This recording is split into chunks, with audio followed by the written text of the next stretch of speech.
I built my empire from bare hands and borrowed hope only to be reduced to nothing at my own table. On Easter Sunday, my son pounded his fist into the mahogany and called me useless. His wife didn't hesitate. She smiled, lifted her glass, and sent red wine across my face. They saw a frail old man, a relic, someone too tired to respond. They mistook silence for surrender. I didn't argue. I didn't flinch. I walked out, slid behind the wheel, and sent 3 words to my attorney. 20 minutes later, federal agents shattered the illusion they built inside my house. I'm truly grateful you're here with me. Before we go any further, tell me in the comments where you're watching from. I love seeing how far these stories reach. And if you believe disrespect should have consequences, make sure you're subscribed. Also, a quick note, parts of this story are dramatized for impact and education. Any similarities to actual people or places are purely coincidental, but the lesson behind it still matters. My name is Alaric Vaughn. In the freight world, most people call me Dez. I'm 73 years old. 4 decades ago, armed with nothing but a second-hand flatbed truck, a mountain of unpaid bills, and a promise to my late wife Yvonne, I built Vaughn Logistics into one of the most profitable freight operations on the East Coast. We didn't inherit wealth. We didn't have powerful connections. We had grit, long nights, diesel fumes, and loyalty to the men who drove for us. But when Yvonne passed away 5 years ago, something inside me dimmed.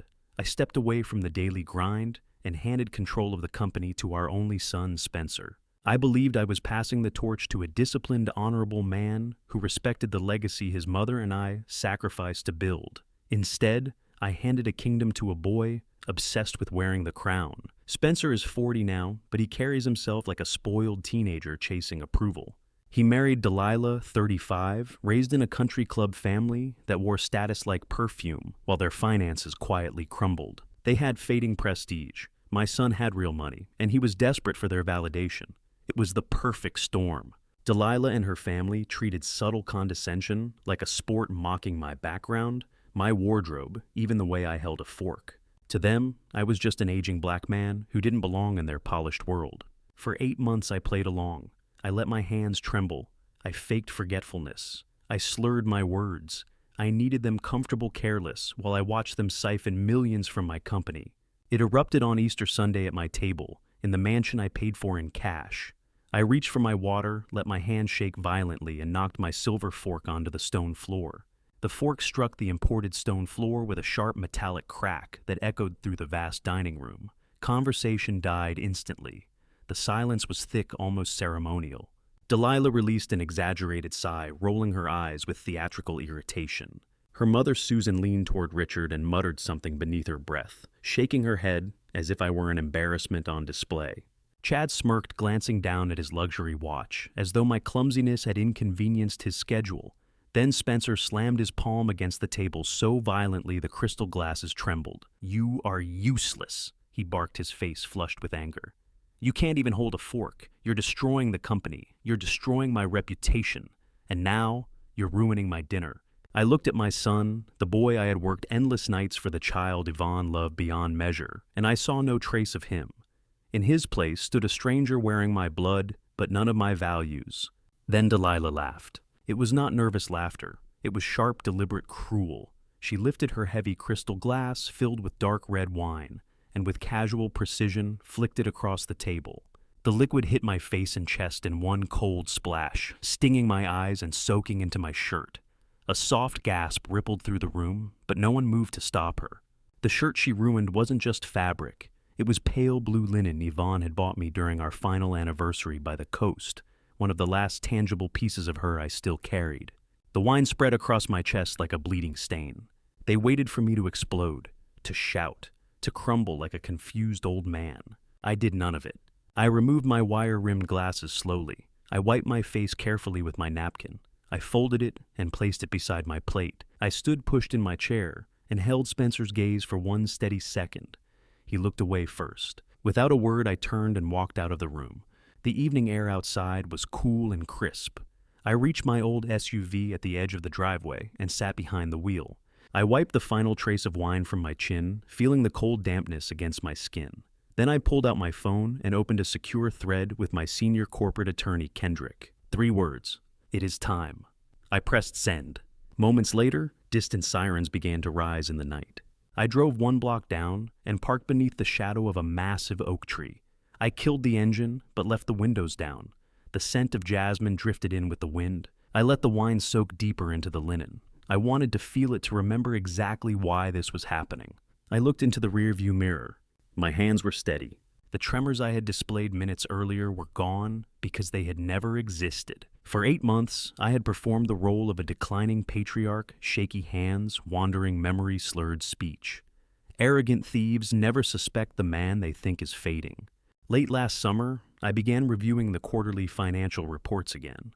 Vaughn Logistics was built from a single rusted truck, and my name still stood on that building. I had promised Yvonne I would protect what we built. The discrepancies were subtle at first: inflated vendor invoices, fuel charges without freight movement, routing logs that didn't add up, small cracks in the foundation. But I had built empires by studying cracks. I discreetly retained a brilliant forensic accountant completely off the books.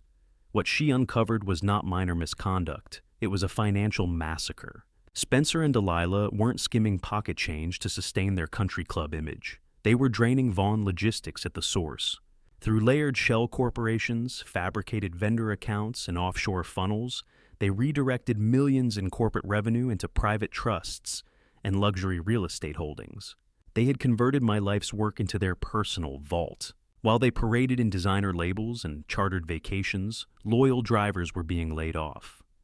Mechanics who had stood beside me for decades saw their health benefits slashed. 500 families depended on that company. I could have stormed into the boardroom and terminated Spencer on the spot.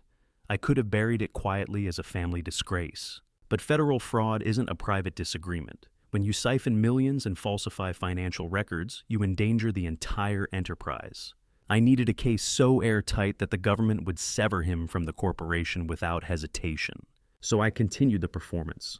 I let Delilah mock me. I let Richard sneer at my background.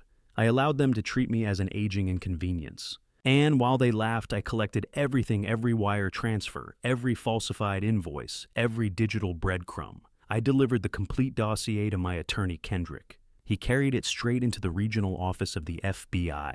I glanced at the glowing clock on my dashboard. 19 minutes since I texted him. It is time. The trap had been set long before Easter dinner. The fork was theater. The wine was confirmation. There was no sun left to save only a criminal seated at my table. A flicker of grief passed through me for the boy he once was. Then it was gone. The sirens in the distance abruptly fell silent. That's protocol. Agents cut the noise blocks away to prevent suspects from destroying evidence or fleeing. Through my windshield, I watched 4 matte black tactical SUVs glide around the corner without headlights. They moved like silent predators.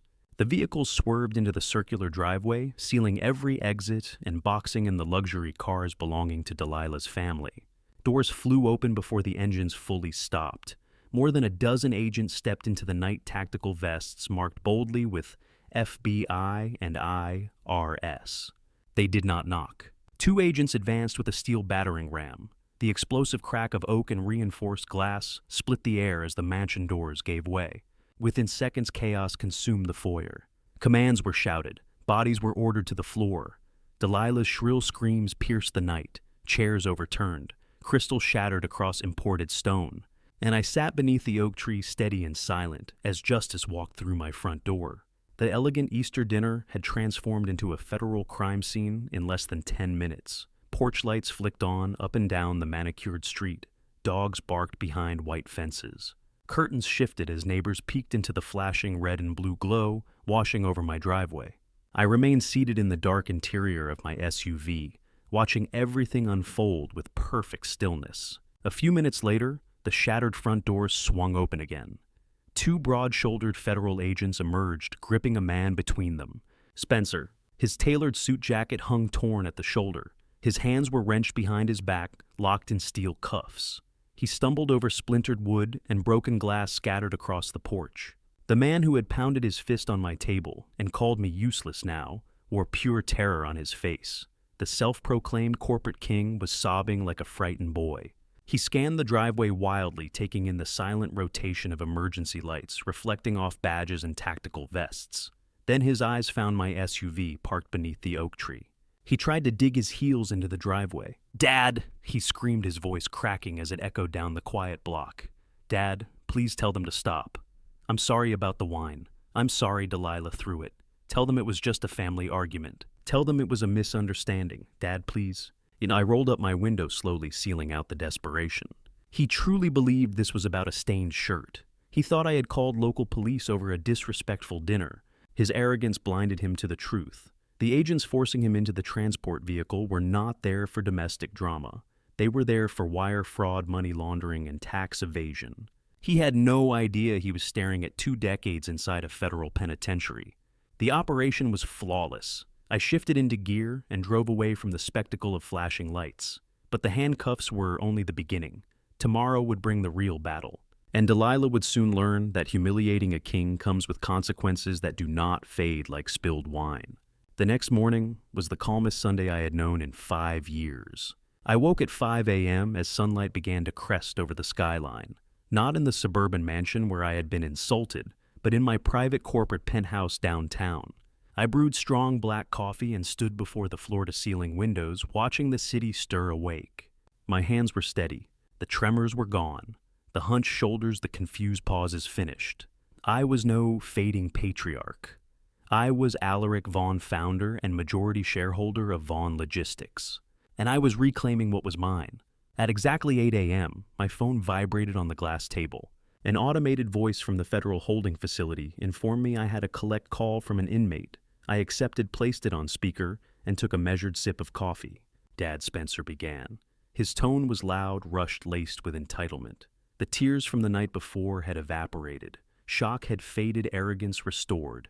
He believed the raid was a clerical error, a bureaucratic mix-up by some incompetent auditor.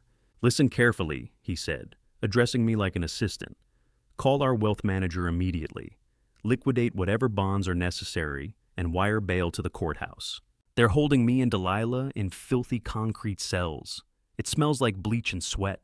They took my shoelaces and my watch. This is outrageous. Fix it. Have the lawyers sue for harassment. I have a golf tournament next weekend. I'm not spending another minute here." I sat back and let him speak. He was demanding I empty my accounts to rescue him from federal charges after 8 months of stealing millions from my company. He had thrown wine in my face, and now he wanted the vault keys. When he paused for breath, I leaned forward. "You think this is a mistake, Spencer?" I asked. My voice was no longer fragile. It was steady, deep, cold as iron. The voice of the man who had built an empire and was prepared to defend it. Spencer went quiet for a beat, clearly thrown by the steel in my voice. "What are you talking about?" He snapped, irritation rushing back in to mask uncertainty. "Of course it's a mistake. Some idiot at the IRS flagged our vendor accounts. It's a glitch with the new tax software. Just call the bank, Dad, and stop asking ridiculous questions. I am the chief executive officer of this company, and I'm telling you to authorize the wire transfer immediately." I took another slow sip of my coffee. "You are not the chief executive officer of anything," I said calmly. The line fell into a heavy silence. Even the distant clatter of the holding facility seemed to recede. "What did you just say?" His voice dropped darker now. At 7 o'clock this morning, I replied I convened an emergency meeting of the board of directors. As founder and majority shareholder, I exercise my authority to restructure executive leadership. Your title has been revoked. Your access credentials have been terminated. 1 hour ago, you were officially dismissed for gross financial misconduct. Dad, his voice fractured. "You can't do that. You're retired. You don't even know what's happening. I know everything, Spencer. I let each word land deliberately. I know about the Delaware shell corporations. I know about the fabricated vendor invoices. I know about the offshore accounts. I know about the $2 million you diverted to purchase that vacation property for Delilah and her parents. I know you have been draining my company while humiliating me in my own home." His breathing grew uneven. The realization was finally breaking through. The old man he had mocked for 8 months was the same man who had engineered the raid. "You called the FBI," he whispered. "I didn't set you up," I corrected him. "I provided documentation for the trap you built yourself." He said nothing. As for bail, I continued, "Forget it. Every personal and corporate account linked to your name has been frozen. Your credit cards are inactive, your trust distributions are suspended, your vehicles are being repossessed. You have no liquidity, no leverage, no safety net. Dad, please. The entitlement was gone. What remained was panic. They're talking about 20 years, wire fraud, money laundering. I'm your son. You have to help me. I'll fix it. I'll pay everything back. Just call the bank. You sat at my table and called me useless, I said evenly. You watched your wife throw wine on the last shirt your mother ever bought me. You did nothing. You chose arrogance over loyalty. I am not calling the bank. You will sit in that cell and understand what happens when you betray the foundation that built you. I ended the call. The silence that followed was absolute. It was the hardest decision a father could make, but rot spreads, and a diseased branch must be cut before it poisons the tree. My responsibility was not to one reckless man. It was to the legacy Yvonne and I created, and to the 500 employees who depended on it. Less than 5 minutes later, my phone rang again. Kendrick, I answered. Alaric, we have a problem, he said, tension sharp in his voice. What kind of problem? It's Delilah. She's out. I straightened. Impossible. The judge set bail at $250,000. Her accounts are frozen. She didn't use cash, Kendrick said. Her parents panicked. They secured a bondsman at dawn and pledged their country club estate as collateral. The judge approved temporary release. She walked out 10 minutes ago. Where is she going? She's not heading home. Our security team tracked her phone. She's in a taxi en route to Vaughn Logistics headquarters. I reached for my suit jacket. She knows agents seized the physical documents at the mansion, Kendrick continued. She's trying to reach the downtown office before IRS auditors arrive Monday. She intends to wipe the financial servers and destroy digital archives. Desperation makes people reckless. She's planning to burn the evidence, Kendrick finished. A slow, cold smile spread across my face. Delilah believed she was clever. She thought she could outmaneuver an old man one final time. She imagined she could walk into my building, access the system, and erase months of fraud. What she didn't understand was this. I had anticipated that move the moment she lifted that wine glass. The servers had been mirrored weeks ago. Every byte of data duplicated onto encrypted cloud storage and a secure federal repository. Access credentials had been quietly restructured at sunrise. The downtown office security protocols were no longer under her control. She was not heading toward salvation. She was walking directly into the second phase of the operation. I buttoned my jacket, finished the last of my coffee, and headed for the door. The game was no longer defensive. It was strategic, and this time I was 3 moves ahead. Tell security to let her in, I instructed Kendrick. Don't stop her at the front desk. Let her ride the elevator. Let her reach the executive floor. Alaric, are you certain? He asked. If she gets into those systems, we could lose the primary ledgers. She won't access anything, I replied, fastening my jacket. Because I'll be waiting for her. I left the penthouse with my keys in hand. The real war was beginning now, and I intended to make sure Delilah regretted ever testing my patience. Vaughn Logistics headquarters rose above downtown in steel and glass, a monument to 40 years of grit. Early Sunday left the building hollow and silent. I waited in the shadows of the senior finance department while Kendrick stood near the windows overlooking the quiet skyline. We kept the lights off. The only illumination came from the pale morning glow filtering through tinted glass. Before us, rows of servers hummed inside their climate-controlled enclosure, the financial heartbeat of my empire. 40 years ago, Yvonne had balanced these ledgers by hand at a folding table. Now the woman who had stained her memory with red wine was coming here to destroy it. The executive elevator chimed. Glass doors slid open with force. High heels struck hardwood in frantic rhythm. Delilah burst into the department like an animal backed into a corner. The polished country club princess was gone. Her hair hung tangled and dull. She still wore the designer dress from Easter dinner, now wrinkled and damp from a night in federal custody. In her hand was a heavy metal hammer with a red handle likely torn from the emergency firebox in the hall. Her eyes scanned the darkened room. She rushed toward the primary server rack, raised the hammer high, fully intending to obliterate the master drives. I flipped the main switch. Fluorescent lights blazed to life. "Drop it, Delilah," I said. My voice carried through the room with sharp authority. She screamed and released the hammer. It struck the floor with a solid thud. She turned, blinking against the brightness. When she saw me seated at the head of the conference table beside Kendrick, the color drained from her face. "What are you doing here?" she stammered, retreating a step. "This is restricted. You're retired. I'm the acting vice president of operations. You need to leave." Even cornered, she clung to illusion. I rose slowly and lifted a thick manila folder from the table. You are not vice president of anything, I said evenly. You are a federal defendant on temporary bail secured by your parents' mortgage estate. You just entered a restricted corporate facility carrying a weapon with intent to destroy evidence. That qualifies as obstruction in an active federal investigation. Kendrick remained silent. Security footage of your arrival has already been forwarded to the district attorney. I continued. Your bail will be revoked before noon. Her breathing turned erratic.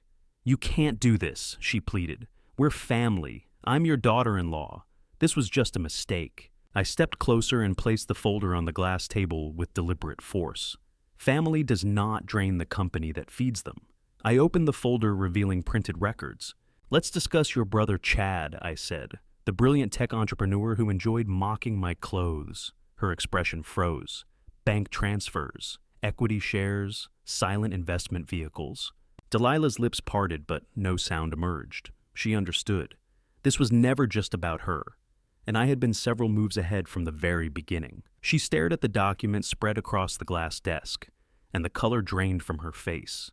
Her fingers trembled as her eyes skimmed the highlighted figures, the routing numbers, the signatures. Yes, I said evenly, watching panic take root. I know about Chad. My forensic accountant had dismantled the illusion, piece by piece. 3 phantom consulting firms, all registered to the same rented post office box in Delaware. For 8 months, Delilah and Spencer had approved monthly payments of $50,000 to those entities' payments for software optimization services that never existed. I tapped the highlighted transfers. You used Vaughn Logistics to bankroll your brother's fake success story, I continued. Designer sneakers, a luxury apartment, press coverage, all funded by stolen corporate revenue. You didn't just commit fraud, you made your brother an accessory to federal money laundering. For a brief moment, the weight of it all seemed to settle on her shoulders. She understood what she had done, not only to herself, but to the golden child she idolized. Then the entitlement returned. She straightened her posture and glared at me with venom. You think you're clever, old man, she hissed. You think you can destroy my family because your name is etched on the building. If you hand those papers to the feds, I swear I'll drag you down with me. I tilted my head slightly. And how do you intend to do that? A brittle smile stretched across her face. I'll go to the press, major networks, business journals. I'll tell them Vaughn Logistics pays off union bosses. I'll say you cut safety corners to fatten your profits.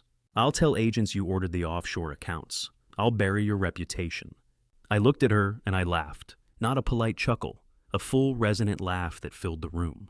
Her smirk faltered. You think this is amusing? She snapped. I stepped closer until she had to tilt her chin upward. I built this company with my hands, I said.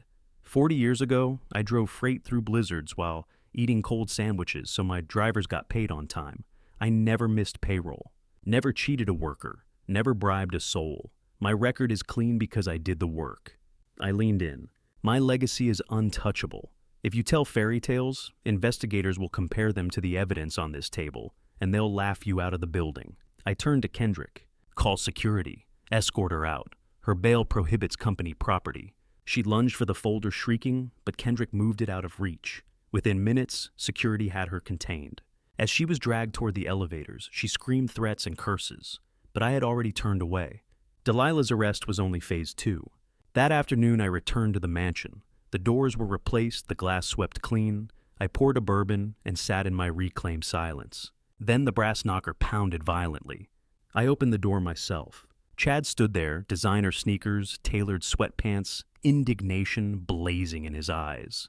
He brushed past me without invitation. You vindictive fossil, he barked. I know what you did to my sister. You sent federal agents to destroy her because you can't accept that Spencer modernized your outdated dinosaur operation. I closed the door calmly. You broke into my house to lecture me? I came with an ultimatum, he shot back, pacing across my imported rug. Drop every charge against Delilah. If you don't, I'll destroy you. I've got media contacts, podcasts, investors. I'll expose you as a predatory billionaire who weaponizes federal agencies. I'll cancel you and your trucking relic by tomorrow morning. He believed social media influence was artillery. I sat down and sipped my bourbon. Chad, I said quietly, do you know why I never invested in your startup 3 years ago? Because you don't understand innovation, he sneered. No, I corrected him. Because I recognize fraud. He stiffened. You brag about being self-made, I continued. But you never secured legitimate seed capital. You never closed a real funding round. His jaw tightened. You used my money. Silence stretched. My forensic accountant traced every stolen dollar, I said. The phantom consulting firms. They routed funds directly into your startup's operating account. Your angel investor was my company. He shook his head.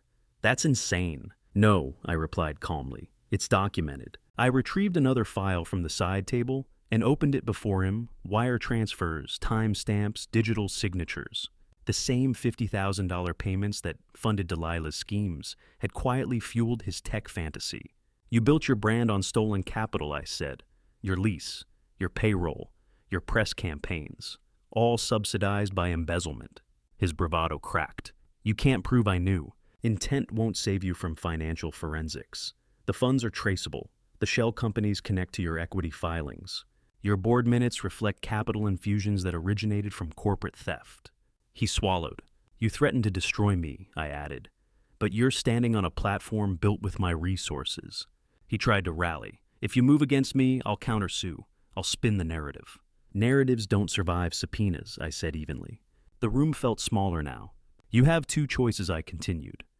Cooperate with federal investigators, provide sworn testimony, and unwind your financial ties, or remain defiant and share a defendant's table. He stared at the evidence again. For the first time, the Silicon Valley disruptor looked young. I didn't know it was illegal, he muttered. You knew it wasn't yours. Silence returned. I finished my bourbon and stood. You and your sister mistook restraint for weakness, I said. You mistook patience for ignorance. I built this empire by anticipating storms. You thought you could outmaneuver experience. He looked toward the door. What happens now? He asked quietly. That depends on how honest you're prepared to be. I walked him to the foyer. Understand this, I added before opening the door. This was never about pride. It was about protection. My drivers, my mechanics, my employees, my wife's memory. He stepped outside shaken.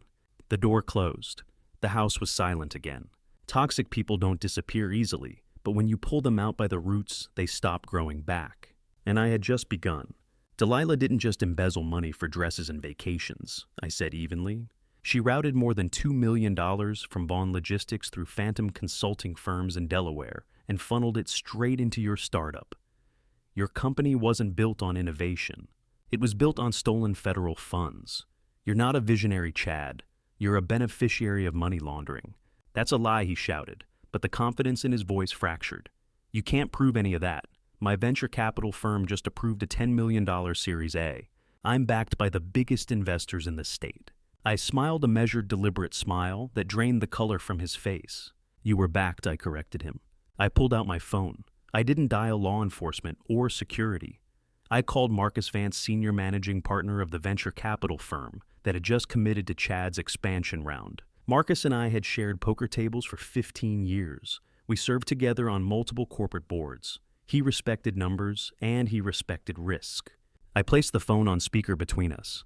Marcus answered on the second ring. Alaric, my friend. Good to hear from you. Marcus, I said, never breaking eye contact with Chad. I need to alert you to a severe compliance issue involving your recent acquisition, the startup run by Chad. Chad lunged toward the phone, but I raised one finger. He stopped. What issue? Marcus asked, his tone sharpening. The seed capital used to establish Chad's company was embezzled from Vaughn Logistics, I said clearly. Funds were siphoned by my former executives and laundered into his startup through shell entities. The FBI and IRS have already executed tactical raids. Indictments for wire fraud and money laundering are in process. If your firm releases that $10 million, your portfolio will become entangled in a federal racketeering investigation. Silence settled over the line. In the background, I could hear Marcus typing rapidly. After a long pause, he spoke again, his voice stripped of warmth. Alaric, I appreciate the courtesy. We are suspending the funding immediately. The round is terminated. All backing withdrawn. A formal disavowal notice will be issued within the hour. That company is now a liability. The call ended. The click echoed louder than any shout. Chad stood frozen as if lightning had struck him. His mouth moved, but no sound emerged. Then his phone began vibrating relentlessly inside his pocket. He pulled it out with shaking hands. Notifications flooded his screen banking alerts, board member, messages, legal advisories. The funding evaporated in real time. The valuation collapsed. Investor confidence vanished. In less than 5 minutes, his empire imploded. His phone slipped from his fingers and landed on the rug. His knees gave out beneath him. The self-styled disruptor dropped to the floor, gasping for air, eyes wide with disbelief. The bravado was gone. He looked smaller now. "Get off my floor," I said calmly. He looked up at me, shattered. "You tried to crown yourself with money you didn't earn," I continued. "Now you can explain to federal auditors how your startup was capitalized." He swallowed hard. "Leave," I added, my tone devoid of sympathy, "before I have you escorted out in handcuffs." He didn't argue. He didn't threaten. He pulled himself upright, stumbling toward the door like a man who had aged 20 years in a single afternoon. Without another word, he disappeared into the fading daylight. The house fell silent again. I lifted my glass of bourbon and took a slow sip. The perimeter was secure, but the true unraveling was happening elsewhere, in a concrete holding facility where desperation was replacing arrogance. Delilah had just lost everything her parents' estate pledged as collateral, her access to stolen funds, and now the brother she risked prison to enrich had been financially erased. A cornered rat always turns on the nearest target, and the nearest target to Delilah was Spencer. They were confined together, now two architects of their own collapse, staring at the walls closing in. Without money, without leverage, without illusion, the cracks in their marriage would widen fast. There is a difference between someone who makes a mistake and someone who is fundamentally corrupt. A mistake can be corrected. Corruption consumes everything around it. And in that holding cell, the consequences were just beginning. When a decent person is caught doing something wrong, shame is the first emotion that surfaces. They apologize. They try to repair the damage. They look for a way to make things right. But when someone is fundamentally corrupt and backed into a corner, remorse never appears. Survival does. Survival at any cost. And that cost is usually paid by whoever stands closest. Delilah was not ashamed. I had dismantled her safety net piece by piece. Her aristocratic parents were financially exposed. Her brother's fraudulent tech empire had collapsed in a single afternoon. The illusion of superiority she had wrapped herself in for years was burning down around her. She was technically free-released on a temporary bail bond secured by her parents' mortgage estate. But freedom without leverage is an illusion. She knew the federal prosecutors were building their case. She knew money laundering and corporate fraud carried decades of prison time. She had nothing left. So, she chose the only path selfish people ever choose when consequences arrive. She decided to run. I was reviewing the morning financial summaries in my office when Kendrick stepped in without knocking. He didn't sit. He stood in the doorway wearing a dark, satisfied smile. "Our security team tracked her," he said. "She just entered the downtown flagship branch of First Sterling Continental." First Sterling was not an ordinary bank. It was the kind of institution that required at least $5 million in liquid assets just to open an account. Delilah had maintained a VIP profile there for 8 months, funded entirely by stolen corporate money. "She went straight to private wealth management," Kendrick continued. "Skipped the teller lines. I could picture it clearly. Dark designer sunglasses, silk trench coat, moving like she still owned the world. She demanded entry into the private lounge on the second floor, sat down in a leather chair across from the senior branch manager, slapped her heavy black corporate card onto the mahogany desk, ordered an immediate wire transfer of $250,000 to an offshore account in the Cayman Islands. Then she requested a one-way first-class ticket to Dubai that afternoon. Dubai, no simple extradition pathway. She intended to disappear. What she didn't know was that I had anticipated exactly that move. 2 days earlier, Kendrick had delivered federal injunction documents directly to First Sterling's executive board.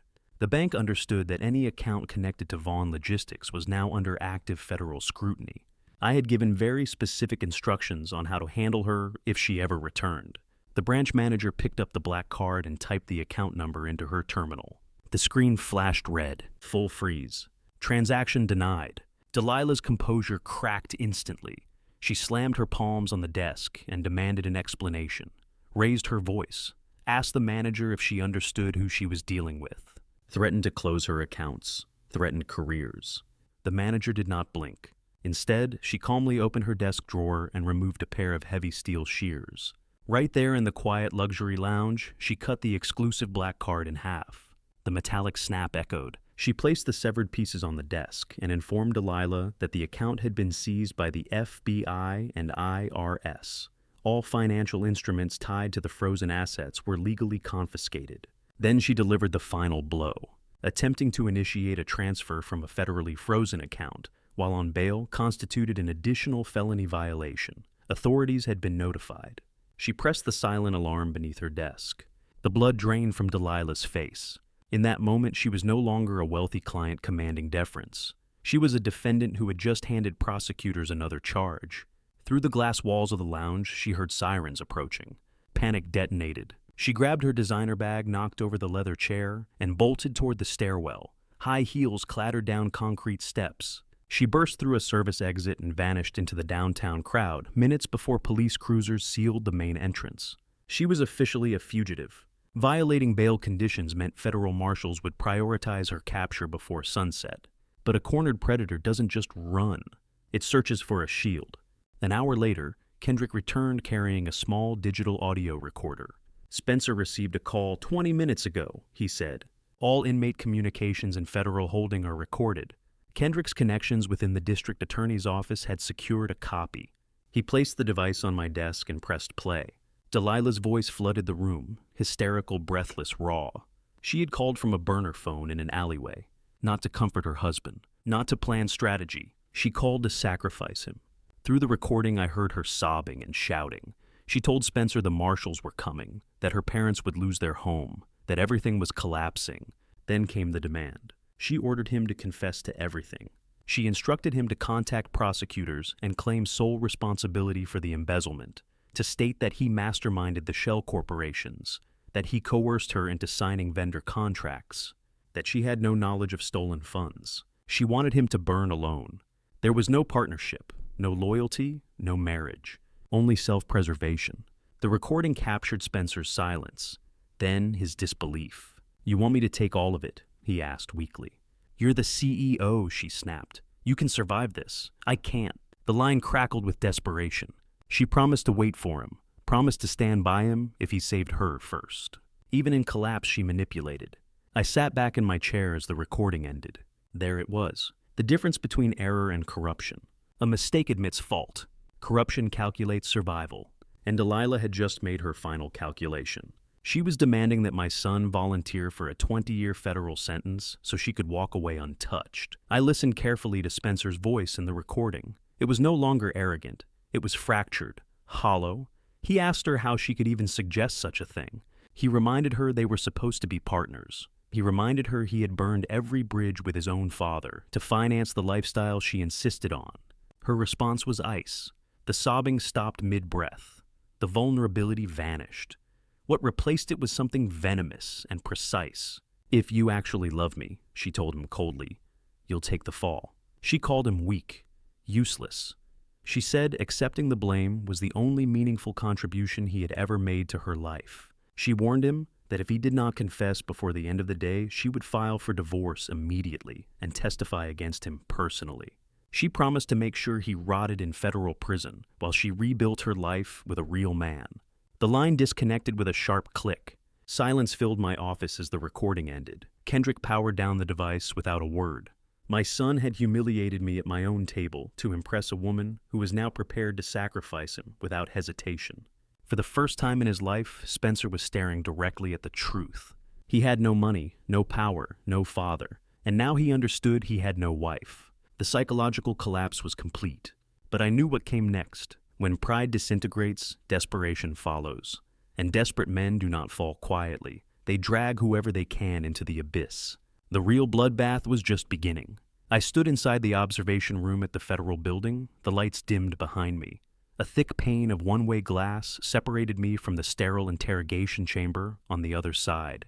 The room was cold clinical, a metal table bolted to the floor, 2 steel chairs, no comfort, no illusion of status. Spencer sat alone in one of those chairs.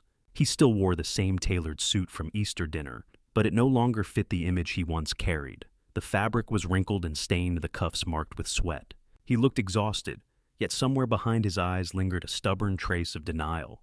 He still believed someone would rescue him, that expensive attorneys would appear, that Delilah would walk through the door, that this nightmare was temporary. He had no idea it was about to reach its peak. Detective Miller stood beside me in the darkness, arms folded. "The marshals picked up Delilah 3 hours ago," he said quietly. "She didn't make it to Dubai. They intercepted her at a private airstrip trying to charter a jet. She had a bag full of stolen jewelry. I did not look away from the glass, and the moment they cuffed her, he continued. She didn't ask for her parents. She didn't ask for her defense attorney. She asked for the prosecutor. I wasn't surprised. When the ship sinks," I replied calmly, "rats climb over each other." Miller tapped the glass lightly. "Watch this," he said. "This is going to break him." 2 federal agents entered the interrogation room, carrying a silver laptop and a thick stack of transcripts. They did not sit. They did not offer water. They did not engage in small talk. They placed the laptop in front of Spencer and turned the screen toward him. He lifted his head slowly. "I'm not saying anything," he muttered, irritation masking anxiety. "Not until my wife gets here. We have joint counsel. You're wasting your time." The lead agent said nothing. He pressed play. Delilah's voice filled the concrete chamber. But it wasn't the mocking tone from Easter dinner. It wasn't the commanding voice that had ordered him to confess. It was trembling, fragile, helpless. I didn't know she cried through the speakers. Spencer controlled everything. He handled the money. He kept me in the dark. He would shove legal contracts in front of me and demand I sign them. Her performance was flawless. When I asked about the consulting firms, he'd get furious. He threatened to cut me off. He said I'd be left with nothing if I didn't cooperate. I was scared of him. I watched the transformation happen in real time. The blood drained from Spencer's face. His jaw slackened. His eyes widened as if something poisonous had materialized before him. The recording continued. He hated his father. She sobbed. He told me Alaric was ruining the company. He said the old man deserved to lose everything. I begged him to stop taking money. I begged him not to touch the accounts. Lie after lie delivered with theatrical vulnerability. He forced me to sit on the boards of those shell companies. He used my name to cover his tracks. I'm a victim. He's the mastermind. The agent paused the recording. Silence. It was the kind of silence that crushes the chest. Spencer gripped the edge of the metal table so tightly his knuckles blanched white. His breathing became shallow and erratic. He looked like a drowning man searching for oxygen. The woman he worshipped had just positioned him as a tyrant, an abuser, the architect of everything. She had handed him to federal prosecutors like a gift. I saw it register in his memory. Easter dinner, his fist on the table, her laughter, the wine splashing across my chest, the shirt Yvonne had bought me. He thought they were aligned. He thought humiliation was loyalty. Now he understood. He had been disposable from the beginning. The lead agent leaned forward slightly. "Mr. Vaughn," he said evenly, "your wife has requested immunity in exchange for full cooperation." The word struck like a hammer. Immunity. Spencer's shoulders sagged. He looked toward the door as if expecting her to burst in and deny everything. She didn't. She has provided documentation. The agent continued sliding the transcripts forward. Emails, text messages, financial authorizations. Spencer stared at the pages but did not read them. In the observation room, I felt something shift. Not anger, not satisfaction. Finality. The illusion of partnership had shattered completely. Spencer blinked rapidly, trying to steady himself. "She wouldn't," he whispered, but she had, and he knew it. The man who had once believed he was untouchable now understood he had been used, manipulated, positioned as collateral. His empire was gone. His marriage was fiction. His arrogance had no shield left.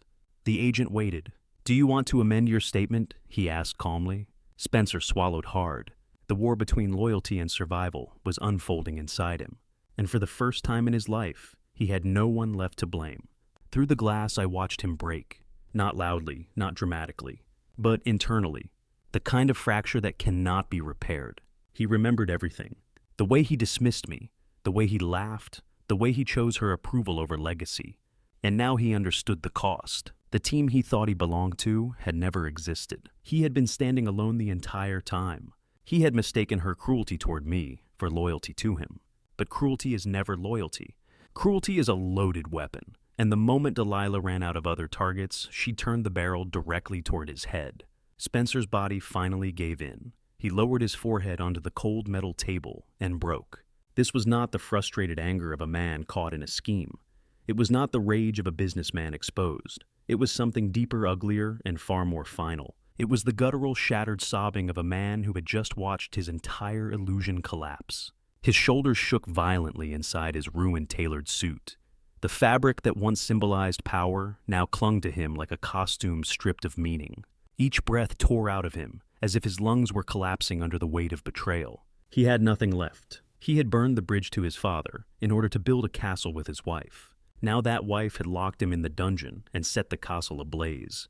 The federal agent stood motionless, arms folded, allowing the silence to stretch. They were trained for this moment. They knew that true confessions were not pulled from anger, they were extracted from collapse. They let the betrayal finish what the evidence had started. Eventually, Spencer lifted his head. His face was a ruin of tears and sweat, but something inside his eyes had changed. The sorrow hardened, crystallizing into something raw and combustible. If he was falling, he would drag her down with him. "She's lying," he rasped, voice shredded from crying. "She's a manipulative sociopath. She created the shell companies to funnel money to her brother. She forged the invoices. I can prove it. I can prove all of it." The lead agent calmly withdrew a notepad. "We're listening," he replied coolly. "But you'll need to give us something substantial if you expect reconsideration of her immunity." Spencer wiped his face with trembling hands. Then he looked directly at the one-way mirror. He couldn't see me standing in the darkness beyond it. But he knew. "Dad," he said hoarsely, leaning toward the glass. "If you're back there, listen to me." The desperation in his voice echoed through the speakers in the observation room. "I know you want to destroy her. I know she ruined everything. But the federal accountants don't have the full picture. Delilah has a hidden offshore slush fund, commercial real estate in the Caribbean under a different maiden name, millions that haven't been found." He swallowed hard. "Let me talk to you. I'll give you the account numbers, every detail. I'll hand you the final pieces. Just come in here and talk to me." In the darkness beside me, Detective Miller shifted slightly. "Well, Alaric," he asked quietly, "you want to hear him out?" I adjusted the cuffs of my suit jacket and studied the broken figure on the other side of the glass. The rage was gone. The tears were slowing. All that remained was clarity. "Open the door," I said softly. "It's time for a final board meeting with my former chief executive officer." The steel door groaned open. The air inside the interrogation room smelled of disinfectant and regret. The agents stepped out, leaving us alone. The door shut behind them with a heavy metallic thud that echoed in the sterile space. Spencer looked smaller up close. His wrist was shackled to a ring bolted into the floor. The chains clinked when he shifted. The man who had pounded his fist on my mahogany dining table just 2 nights earlier was nowhere to be seen. In his place sat a trembling, exhausted boy. His once impeccable suit was wrinkled and stained. His hair was disheveled. His eyes were red and swollen from hours of crying.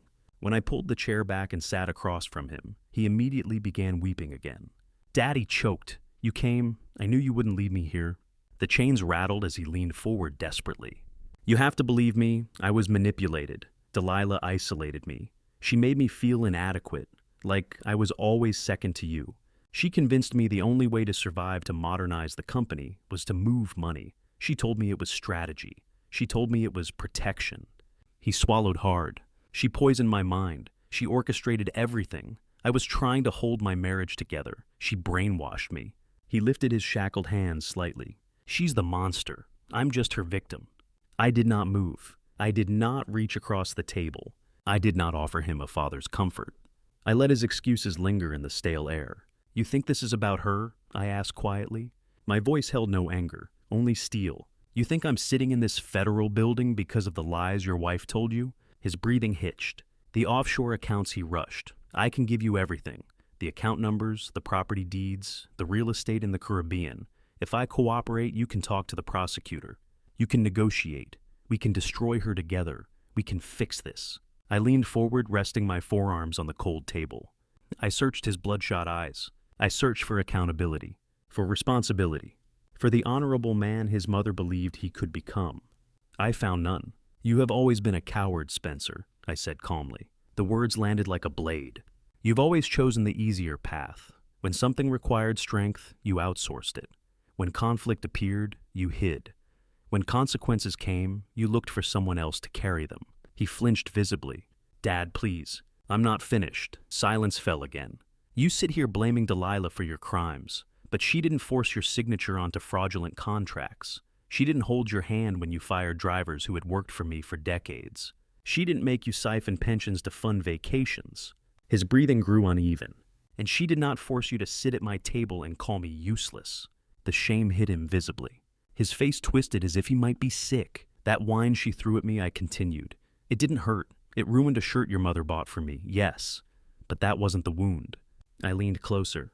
The wound was watching my son sit silently while it happened. His shoulders collapsed inward. You looked away, I said. Because defending me would have cost you something. Dad, I'm sorry, he whispered. The words sounded hollow. I studied him carefully. I built that company with your mother, I said. We ate cold sandwiches in truck cabs so payroll wouldn't bounce. We never missed a check. We never stole from our people. He sobbed quietly. And you, I continued, risked 500 families for vanity. He buried his face in his hands again. I'll confess, he said through tears. I'll cooperate. Just help me. There it was. Not remorse. Fear. Help you, I repeated evenly. He nodded desperately. I can reduce your exposure, he pressed. If you help me negotiate, I leaned back slightly. You're still negotiating, I said softly. You still think this is a transaction. The truth finally settled between us. I'm not here to save you, I continued. I'm here to tell you something before I walk out. He looked up slowly. You are not a victim of your wife, I said. You are a victim of your own weakness.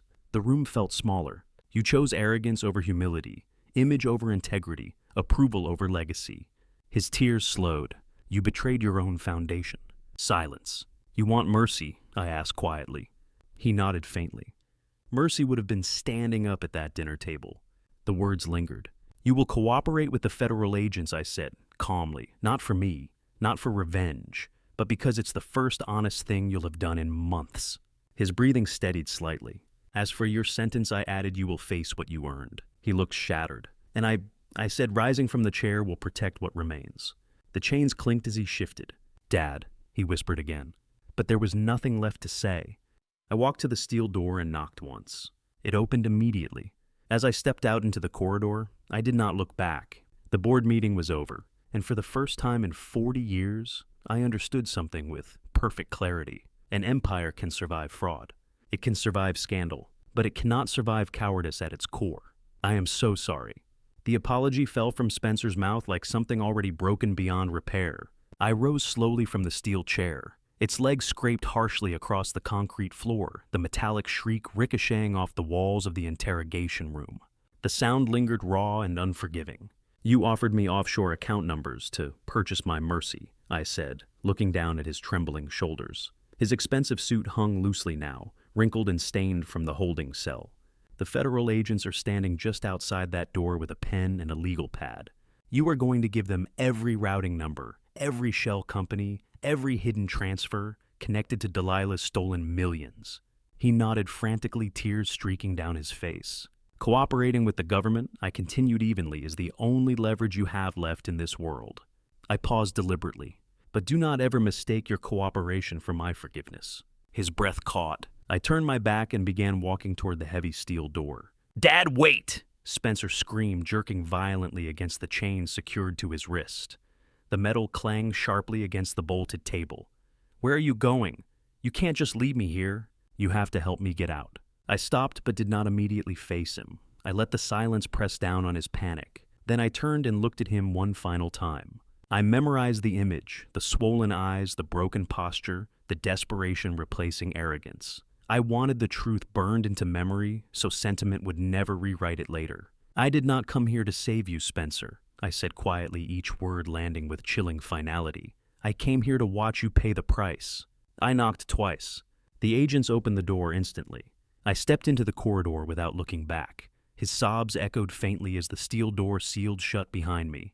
The rot had been removed. The courthouse hallway was long and sterile, fluorescent lights humming softly overhead.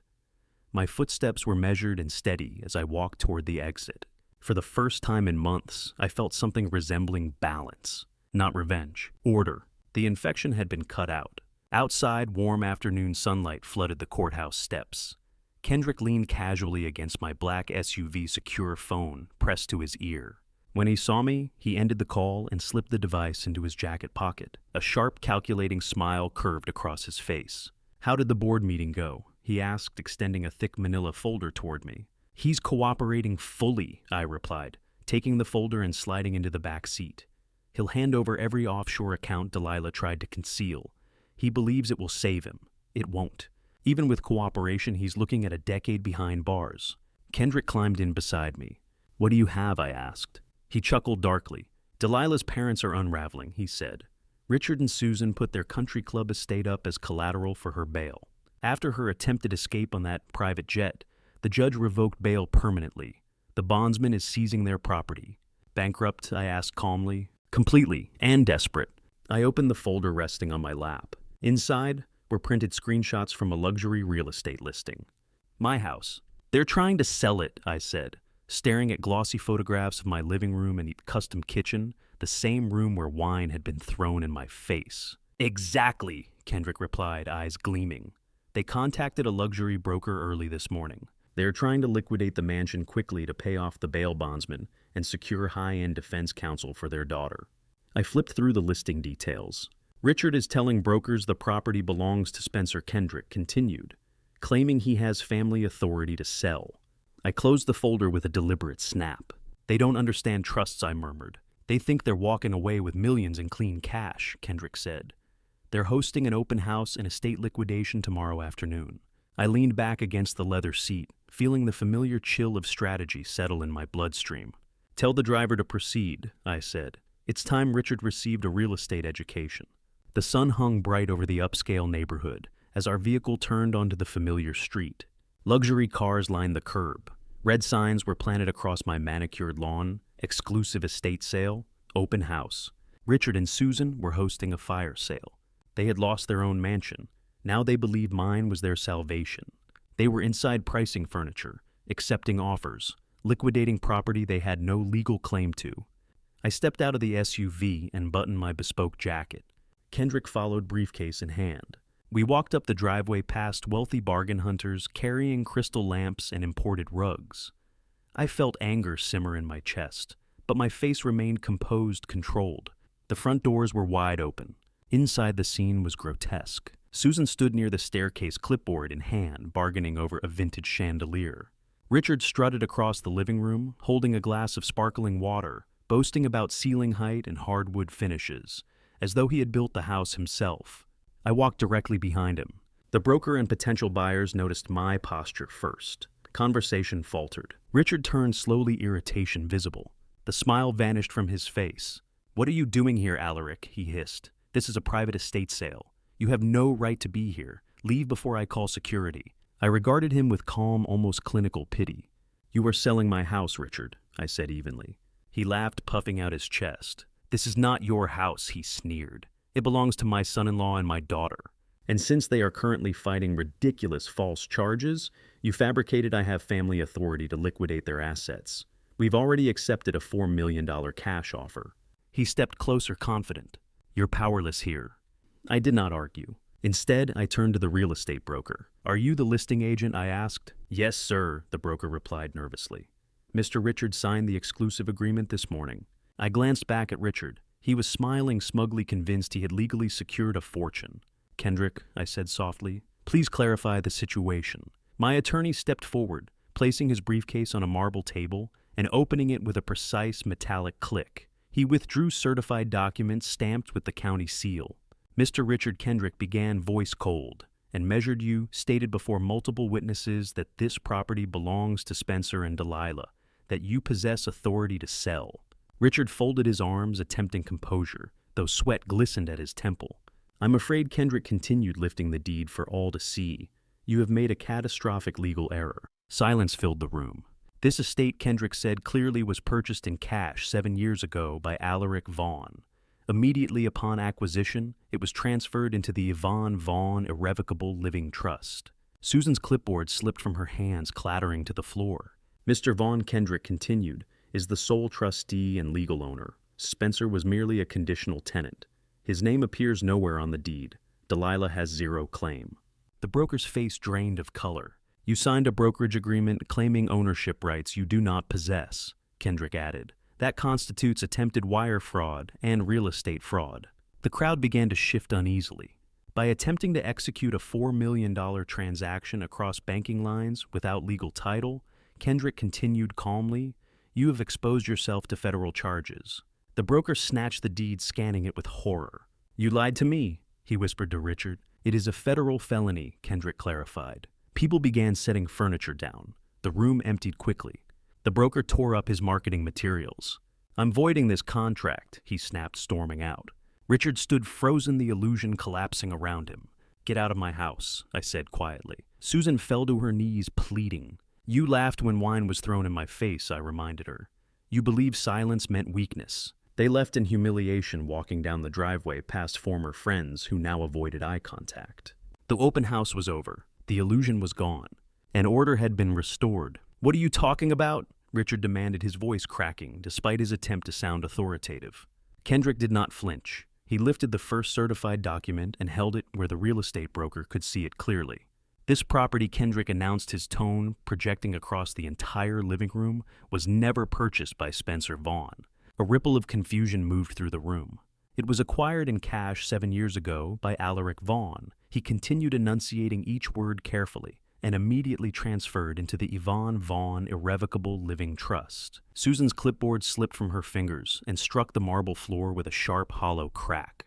"The sole trustee and legal owner of this estate," Kendrick said, raising the deed slightly higher, "is Mr. Alaric Vaughn, who is standing right here." He turned slightly so that everyone present could see me. "Spencer Vaughn was listed only as a conditional tenant. His name does not appear on the deed. Delilah Vaughn has no ownership interest, and you, Mr. Richard, have just attempted to sell a multi-million-dollar property that does not belong to you." The real estate broker's face drained of color. He snatched the document from Kendrick's hand, scanning the embossed seal and notarized signatures. His eyes widened with unmistakable horror. He turned toward Richard as if he were looking at a man infected with something contagious. "You signed a binding brokerage agreement claiming authority to sell this house?" The broker shouted, panic tightening his voice. "You represented yourself as having legal control. You lied to me. You just dragged my firm into a federal crime. It's called wire fraud and real estate fraud," Kendrick added calmly, as if he were explaining a textbook definition. "Attempting to execute a fraudulent sale across state banking lines for a $4 million payout constitutes a Class B federal felony." The room went silent. "We have already notified the district attorney's office," Kendrick continued. "Local authorities are en route to process the contracts you signed and collect formal statements." The destruction was immediate.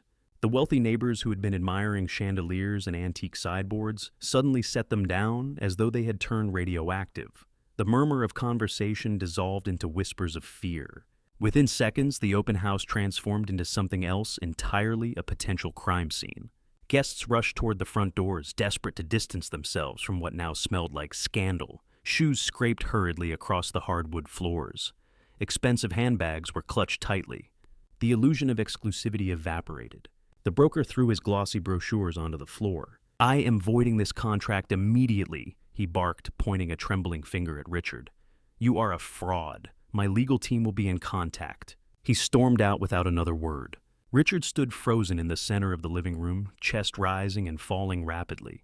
The aristocratic confidence that had defined him minutes earlier had vanished. His carefully constructed world had shattered in front of witnesses. He had no estate, no authority, no leverage. His daughter was in federal custody. His own mansion was already being seized. And now he was facing potential felony charges. "Get out of my house," I said quietly. My voice carried no anger, only finality. Susan collapsed to her knees on the imported rug, tears streaking her carefully applied makeup. "Alaric, please," she sobbed. "We have nowhere to go. We have no car, no accounts left. You can't throw us onto the street." I looked at her without warmth. "You sat at my dining table," I reminded her, "and laughed when your daughter threw wine in my face."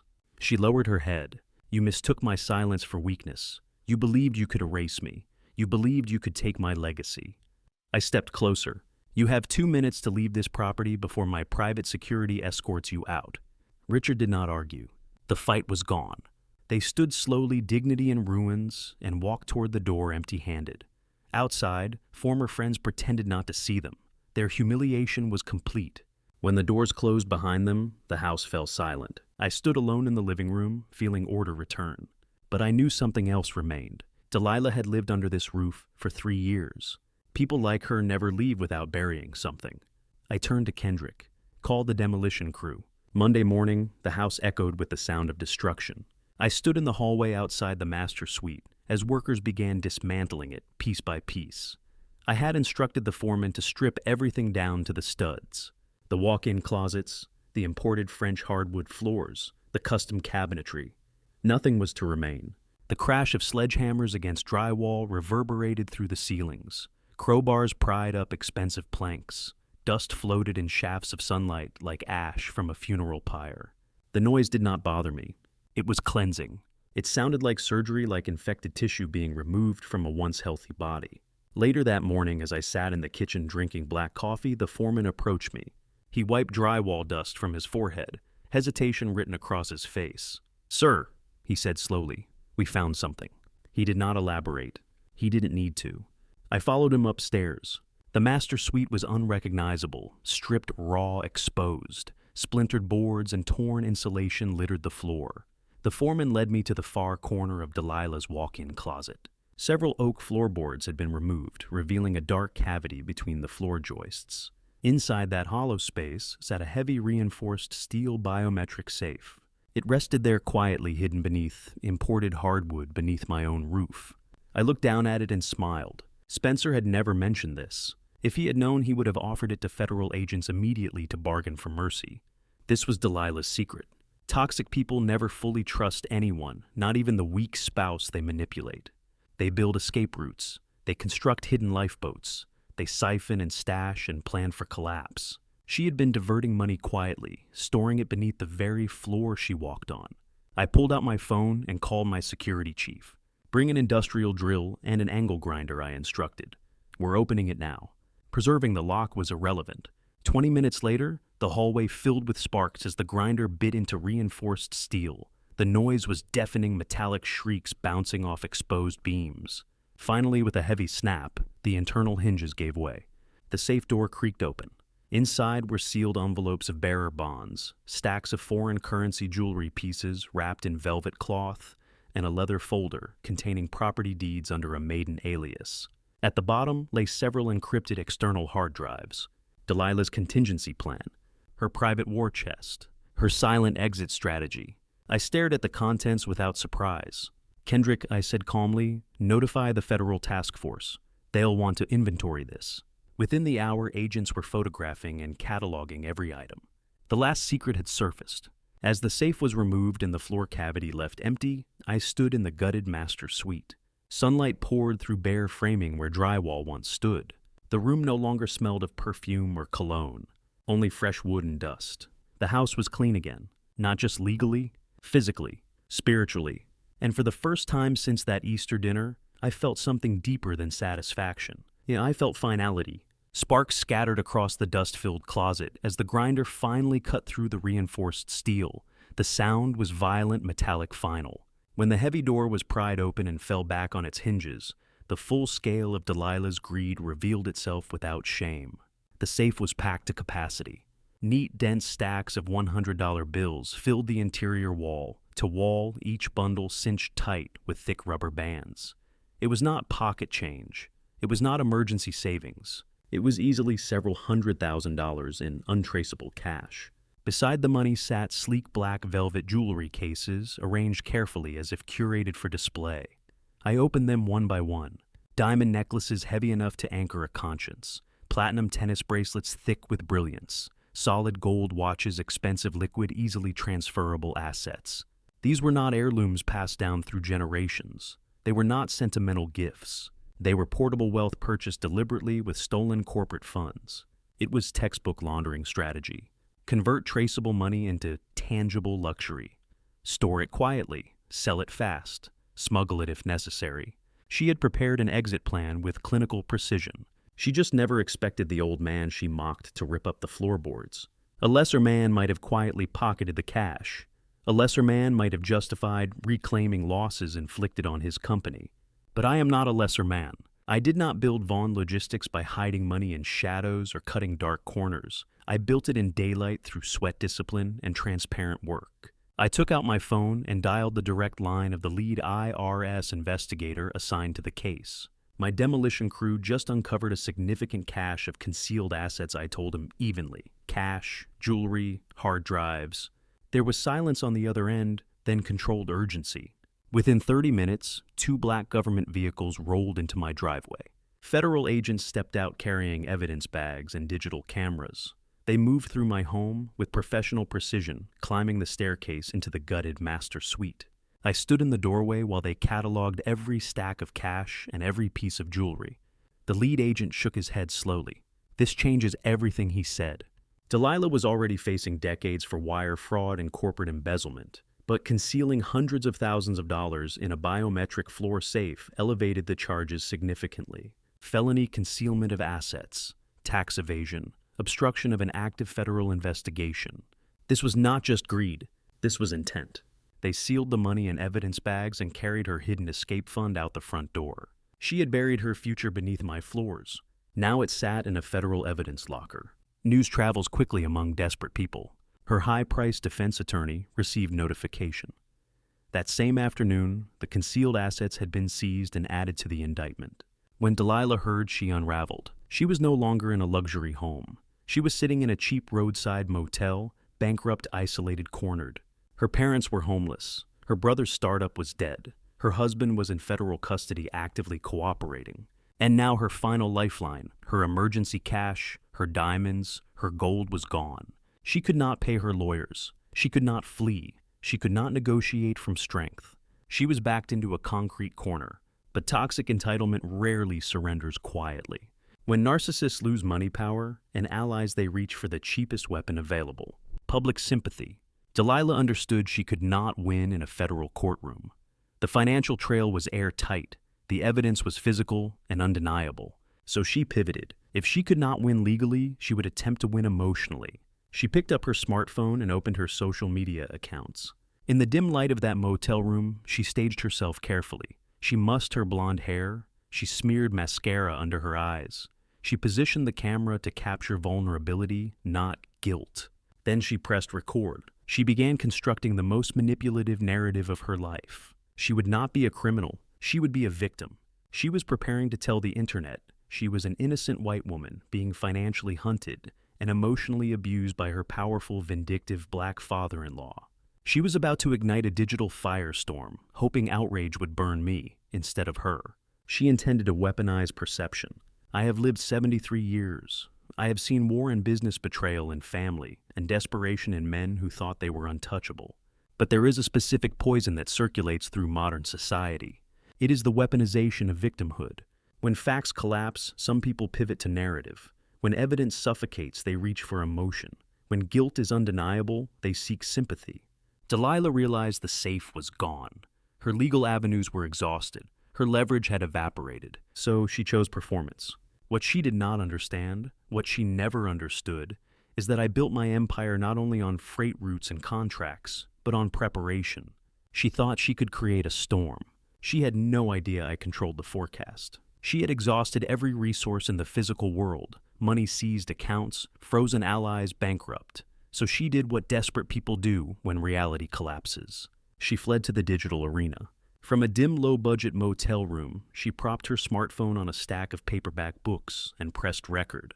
I watched the finished product hours later, from my downtown office, the video glowing across my laptop screen.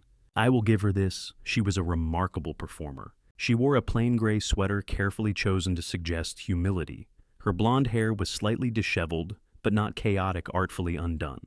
Her mascara was smeared just enough to imply sleepless nights and emotional trauma. She stared directly into the camera lens as if confiding in a trusted friend. Then she began. She told a story of survival. She claimed that she and my son Spencer were victims crushed beneath the heel of a tyrannical billionaire. She described me as an aggressive, oppressive black patriarch who weaponized wealth to destroy anyone who challenged him. She wept, insisting the corporate transfers were nothing more than accounting misunderstandings, exaggerated by a vindictive father-in-law. At one point, she went further. She suggested I targeted her because she was a white woman from a respectable family. She implied that I resented her background, that I sought to dismantle her so-called aristocratic identity out of bitterness.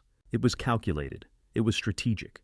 And it worked. Within hours, the video detonated across social media platforms. Outrage spread faster than facts ever could. Millions watched her tear-streaked performance and reacted instinctively. Anger requires no verification. My corporate headquarters was flooded with hostile calls. Anonymous accounts began flooding the Vaughn Logistics website with boycotts and accusations. Comment sections filled with strangers calling for federal investigations into my business. Local news anchors ran evening segments framing the situation as a ruthless mogul sending his own son to prison over a family disagreement. The narrative was simple, emotional, digestible. Kendrick stormed into my office phone, clutched tightly in his hand. He paced the carpet like a man tracking a financial hurricane. "We need a statement," he insisted. "Immediately, a formal press release. We publish the financial documents. We control the narrative before Monday. If this continues, the stock could take a hit." I remained seated in my leather chair and took a slow sip of black coffee. "Kendrick," I said calmly, "put your phone down." He hesitated. "Arguing with the internet," I continued, "is like punching the ocean. You exhaust yourself. The water remains. When a toxic person constructs a public lie, you do not scramble beneath it. You let them climb to the top of their fragile pedestal. Then you remove the pillar." I asked him a simple question. "Do you remember when I upgraded the mansion security system 3 years ago?" He blinked. I had installed high-definition cameras throughout the common areas, complete with crystal-clear audio. One of them overlooked the formal dining room. I opened a secure folder on my laptop and selected a video file. "Watch," I said. The raw Easter Sunday footage filled the screen. There was Spencer at the head of the table, posturing like a king. The audio was pristine, the echo of crystal glasses, the scrape of cutlery. Then his voice sharp, angry, calling me useless. Delilah's laugh followed, cold, precise. The camera captured her lifting the wine glass, the deliberate motion, the arc of dark red liquid as it struck my face, the linen shirt Yvonne's gift absorbing the stain, the room's silence, my slow removal of glasses, the quiet wipe of my face, my exit, and behind me, their smirks. Kendrick did not speak. His jaw tightened as he watched every second. There were no edits, no spin, no commentary, just truth. Kendrick asked me what I intended to do with the footage. I had no interest in uploading it to some obscure social media account, where it could be buried beneath trending gossip or dissected by her remaining sympathizers. I did not want debate. I wanted clarity. I wanted saturation. I wanted the truth delivered in a way that could not be ignored, muted, or spun. "Kendrick," I said, "evenly call the agency." Within minutes, our corporate advertising firm was on a secure conference line. I authorized a $1 million cash expenditure to be deployed within 4 hours. No drawn-out strategy meetings. No slow drip campaign. Immediate impact. We purchased every available premium commercial slot during the evening news across all major local networks. We secured targeted digital ad placements on every major social media platform, focusing precisely on the demographic segments that had amplified Delilah's victim narrative. The algorithm had fed them her tears. Now it would feed them the truth. I refused dramatic music, no somber piano, no emotional narration, no carefully worded defense. There would be no voiceover from me explaining context, no legal disclaimers cluttering the screen, only raw footage. At exactly 7 p.m., the broadcast aired. Across living rooms, on smartphones, on tablets during commercial breaks, and between scrolling sessions, screens shifted to the elegant dining room of my suburban estate. The footage was pristine. Spencer at the head of the table, posture rigid with arrogance. His voice sharp and venomous, accusing his own father of irrelevance. Delilah's laughter cold, precise, cutting through the room like glass. The deliberate lift of her crystal wine glass. The arc of dark red liquid. The impact. The silence that followed. The blue linen shirt Yvonne's gift absorbing the stain. My quiet removal of my glasses. The wipe. The exit. No edits, no commentary. At the end of the clip, a single line of white text appeared against a black background. This is the real Delilah Vaughn. This is how she treats the man she stole millions from. Do not let a thief cry victim. The reaction was immediate. The internet's rage did not dissipate, it reversed direction with violent force. The same digital mob that had rallied behind her performance now felt betrayed. Outrage thrives on narrative, but nothing enrages the public more than realizing they have been manipulated. Her comment sections transformed within minutes. Sympathy evaporated. In its place came disgust. Users labeled the footage what it was, elder abuse, assault, entitlement, cruelty. News stations that had questioned my ethics pivoted without hesitation. The footage ran in loops during late-night segments. Headlines shifted tone. I was no longer the oppressive billionaire. I was the father humiliated in his own home. Delilah's phone numbers leaked. Her social media accounts were flooded with tens of thousands of hostile messages. Former country club acquaintances rushed to issue public statements distancing themselves from her. A boutique public relations firm that had quietly considered representing her released a formal statement, clarifying they would never align with individuals associated with elder abuse. She became untouchable, radioactive. She could not appear in public without being recognized as the woman who threw wine at a 73-year-old man. She had attempted to bury my reputation. Instead, she had televised her own moral collapse. And while she scrambled in digital ashes, federal prosecutors continued building their case. The stage was nearly complete, but destruction rarely stops with one person. Desperation breeds stupidity. When arrogant people lose access to easy money, they do not suddenly embrace discipline or humility. They seek shortcuts. They look for theft dressed as opportunity. Chad was the embodiment of that impulse. Just days earlier, he had styled himself as a visionary, an innovator in designer sneakers, pitching a hollow logistics startup to venture capitalists. He had mocked Vaughn Logistics at my own table, calling it obsolete. He said freight hauling was a dying industry, that his software would eliminate companies like mine. One phone call to his lead investor dissolved that fantasy in under 5 minutes. The funding vanished. His accounts, fueled largely by Delilah's embezzled money, were frozen by federal order. His landlord evicted him from his luxury loft. The leased sports car was repossessed. The visionary was suddenly a man without bus fare. Chad realized something painful. Digital dreams collapse quickly. Steel and diesel endure. He decided that if he could not build a fortune, he would steal one. During the height of the embezzlement scheme, Delilah had given him a master vendor access card. She framed it as harmless, allowing him to inspect our secondary freight yard for potential software integrations. He kept the card. He thought it was a skeleton key. On a rain-soaked Tuesday night, Chad boarded a city bus to the industrial South Side. He wore dark clothing hood, pulled tight, trying to resemble a seasoned criminal, instead of a frightened tech entrepreneur improvising a felony. I know precisely what he wore. I was watching him. From my downtown penthouse office, high-definition security feeds displayed the freight yard in crystal clarity. Vaughn Logistics does not operate on outdated systems. Our facilities are layered with biometric access points, infrared perimeter sensors, and AI-driven anomaly detection. The moment Chad swiped that deactivated vendor card, the perimeter system flagged the breach. An alert appeared on my encrypted tablet. He believed he had slipped inside unnoticed. He had not. The cameras followed him as he crossed the wet asphalt rain, glistening under industrial floodlights.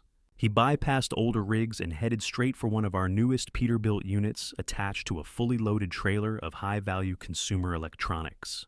Truck and cargo combined over $500,000. Chad had located a black market chop operation willing to purchase a stolen rig for a substantial cash payout. He had convinced himself that one bold act would restore his status. He climbed into the cab. Each of my trucks is a rolling fortress equipped with biometric ignition, night vision cabin cameras, and military-grade GPS trackers. Chad did not know that the ignition override port he accessed triggers a silent secondary authentication protocol. He plugged in his illegal bypass device. The diesel engine roared. The cabin camera illuminated his face in green-tinted light.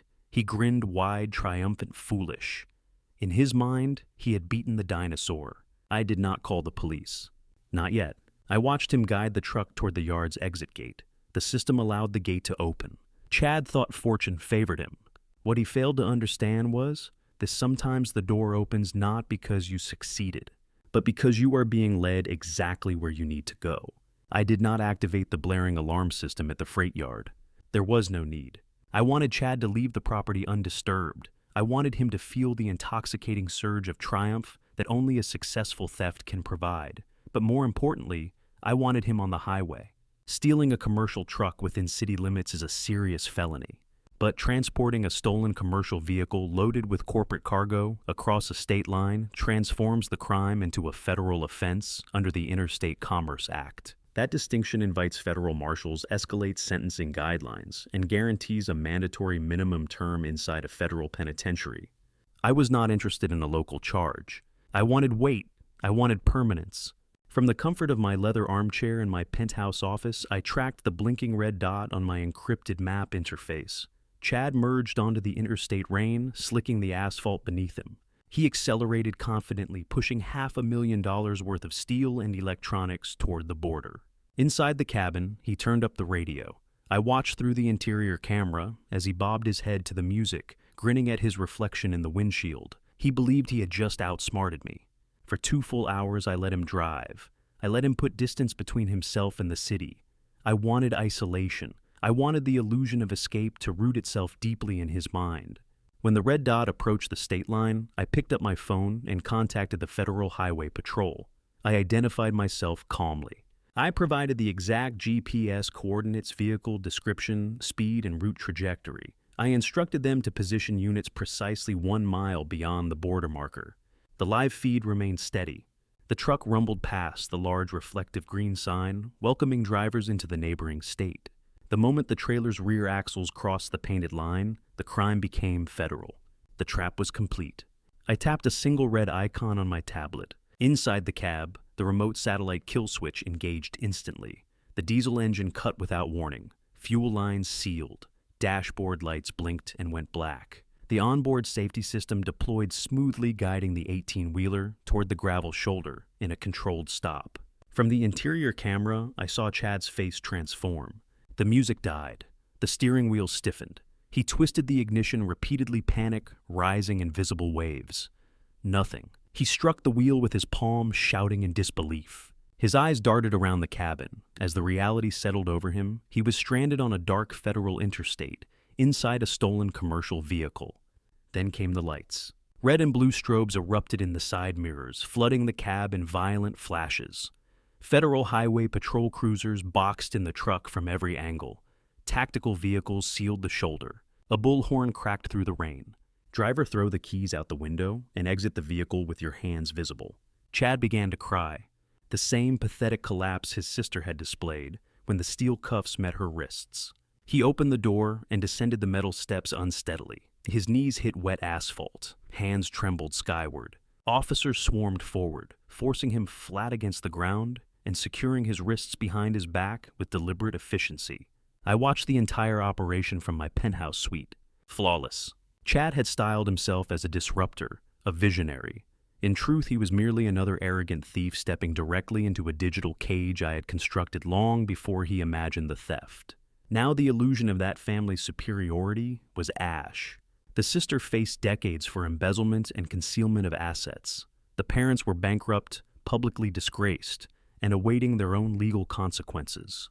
The brother was a federal inmate charged with grand theft and interstate trafficking. They had laughed at the old man at the head of the table. They had mistaken restraint for weakness. I dismantled them without raising my voice. There is a difference between loyalty and convenience. When relationships are built on stolen money and social vanity, the first fracture causes total collapse. Days later, I sat quietly in a sterile conference room inside the federal courthouse. As the primary victim of their corporate fraud, I was permitted to observe. The room smelled of burnt coffee and institutional fatigue. A heavy mahogany table was buried beneath legal files, forensic accounting reports, photographs of the biometric floor safe recovered from my home. On one side sat Spencer. He looked hollowed out. Pale skin, dark circles beneath his eyes. His once tailored suits replaced by prison-issue fabric. At the opposite end sat Delilah. Distance separated them like a physical wound. She wore a plain gray jumpsuit that erased any trace of former glamour. The country club princess was gone. In her place sat a cornered animal.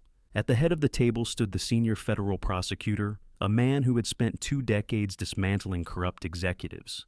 He did not care about pedigree. He cared about evidence. He reviewed it clinically. Every stolen dollar traced, fraudulent vendor invoices, Delaware shell corporations, Caribbean offshore accounts, the hundreds of thousands in cash and diamonds hidden beneath my floorboards. He explained the charges: multiple counts of wire fraud, tax evasion, money laundering, obstruction of a federal investigation. If they proceeded to trial, he assured them he would seek mandatory minimum sentences of 25 years each. Silence settled heavily. Spencer stared at his hands. Delilah gripped the table's edge until her knuckles whitened. Then the prosecutor slid two identical documents forward: a global plea agreement, full admission of guilt, immediate surrender of all remaining concealed assets. In exchange, the federal government would cap their sentences at 8 years. They would be free before turning 50. But there was a condition. It was a package deal. Both signatures today or the offer vanished permanently. If one refused, both faced the full weight of prosecution. The air shifted. Tension sharpened. You cannot confine two starving predators in a cage with a single lifeline and expect harmony. Delilah broke first. She slammed her palm against the table and declared she would not sign. She refused to sacrifice 8 years for what she labeled her husband's incompetence. Her finger stabbed toward Spencer as she accused him of being the architect. She insisted he accept the 25-year sentence so she could walk free. Spencer's head snapped upward. The sorrow drained from his face, replaced by something darker: rage. He had sacrificed relationships' integrity, even his father's respect, to maintain her lifestyle. He had protected her until she turned on him in the interrogation room. Now she demanded his complete destruction. He leaned forward and shouted back. He called her a parasite. He accused her of orchestrating the scheme. He described her obsession with outperforming country club peers. He told the room no purchase was ever sufficient to satisfy her greed. The prosecutor did not interrupt. He allowed them to tear each other apart. Convenience masquerading as loyalty had finally unraveled. And as I sat in that quiet corner, I understood something simple. The empire had not collapsed because I attacked it. It collapsed because its foundation was built on theft, ego, and betrayal. All I did was remove the illusion. He shouted that she had been the one who recruited the offshore accountants with reputations as murky as the accounts they managed. He insisted she orchestrated the sham consulting contracts that siphoned stolen corporate funds straight into the pockets of her beloved tech bro brother Chad. The court-appointed defense attorneys jolted forward in alarm, whispering frantically, urging their clients to lower their voices and stop volunteering new confessions into the official federal record. But restraint was gone. The dam had fractured beyond repair. Years of ego resentment, manipulation, and mutual deception erupted in that sterile conference room. The floodgates of their toxic marriage swung open, unleashing a relentless torrent of bitter truth. Neither of them had the discipline or the intelligence to stop it. Delilah let out a sharp, hysterical laugh that echoed off the cold walls. She mocked Spencer openly in front of the federal prosecutor and the marshals standing silently behind him.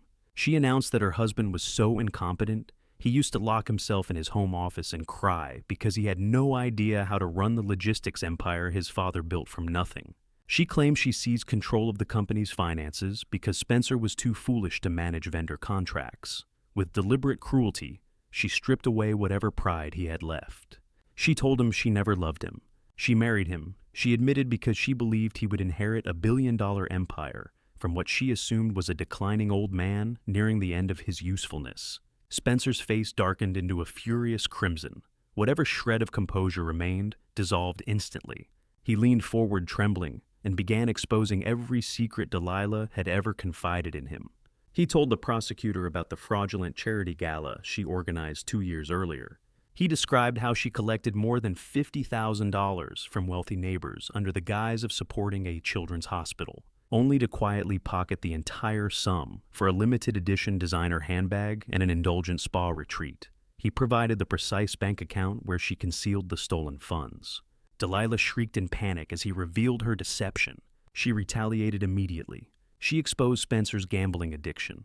She detailed private poker nights in luxury downtown hotels where he used stolen corporate money to settle mounting debts to underground bookmakers. She provided names, locations, and dates with reckless abandon. They tore into one another like starving animals fighting over a final scrap of survival. Each accusation furnished the prosecutor with fresh ammunition. Blinded by rage, they forgot they were seated in a federal building, surrounded by officers documenting every word.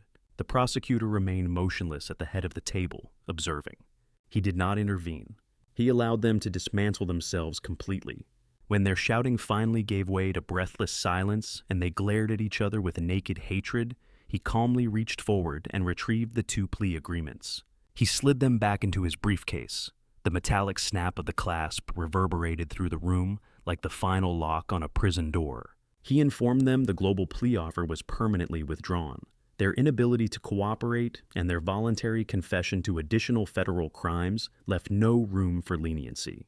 He would pursue maximum consecutive sentences at trial. The room fell into suffocating quiet. Delilah stared at the empty space where her 8-year lifeline had rested. A small broken sound escaped her as she buried her face in trembling hands. Spencer sat motionless, hollow, and drained, staring at the wall as if he could already feel concrete closing in around him. I rose silently from my seat in the back corner. I adjusted my bespoke jacket and walked toward the door without speaking. Words were unnecessary.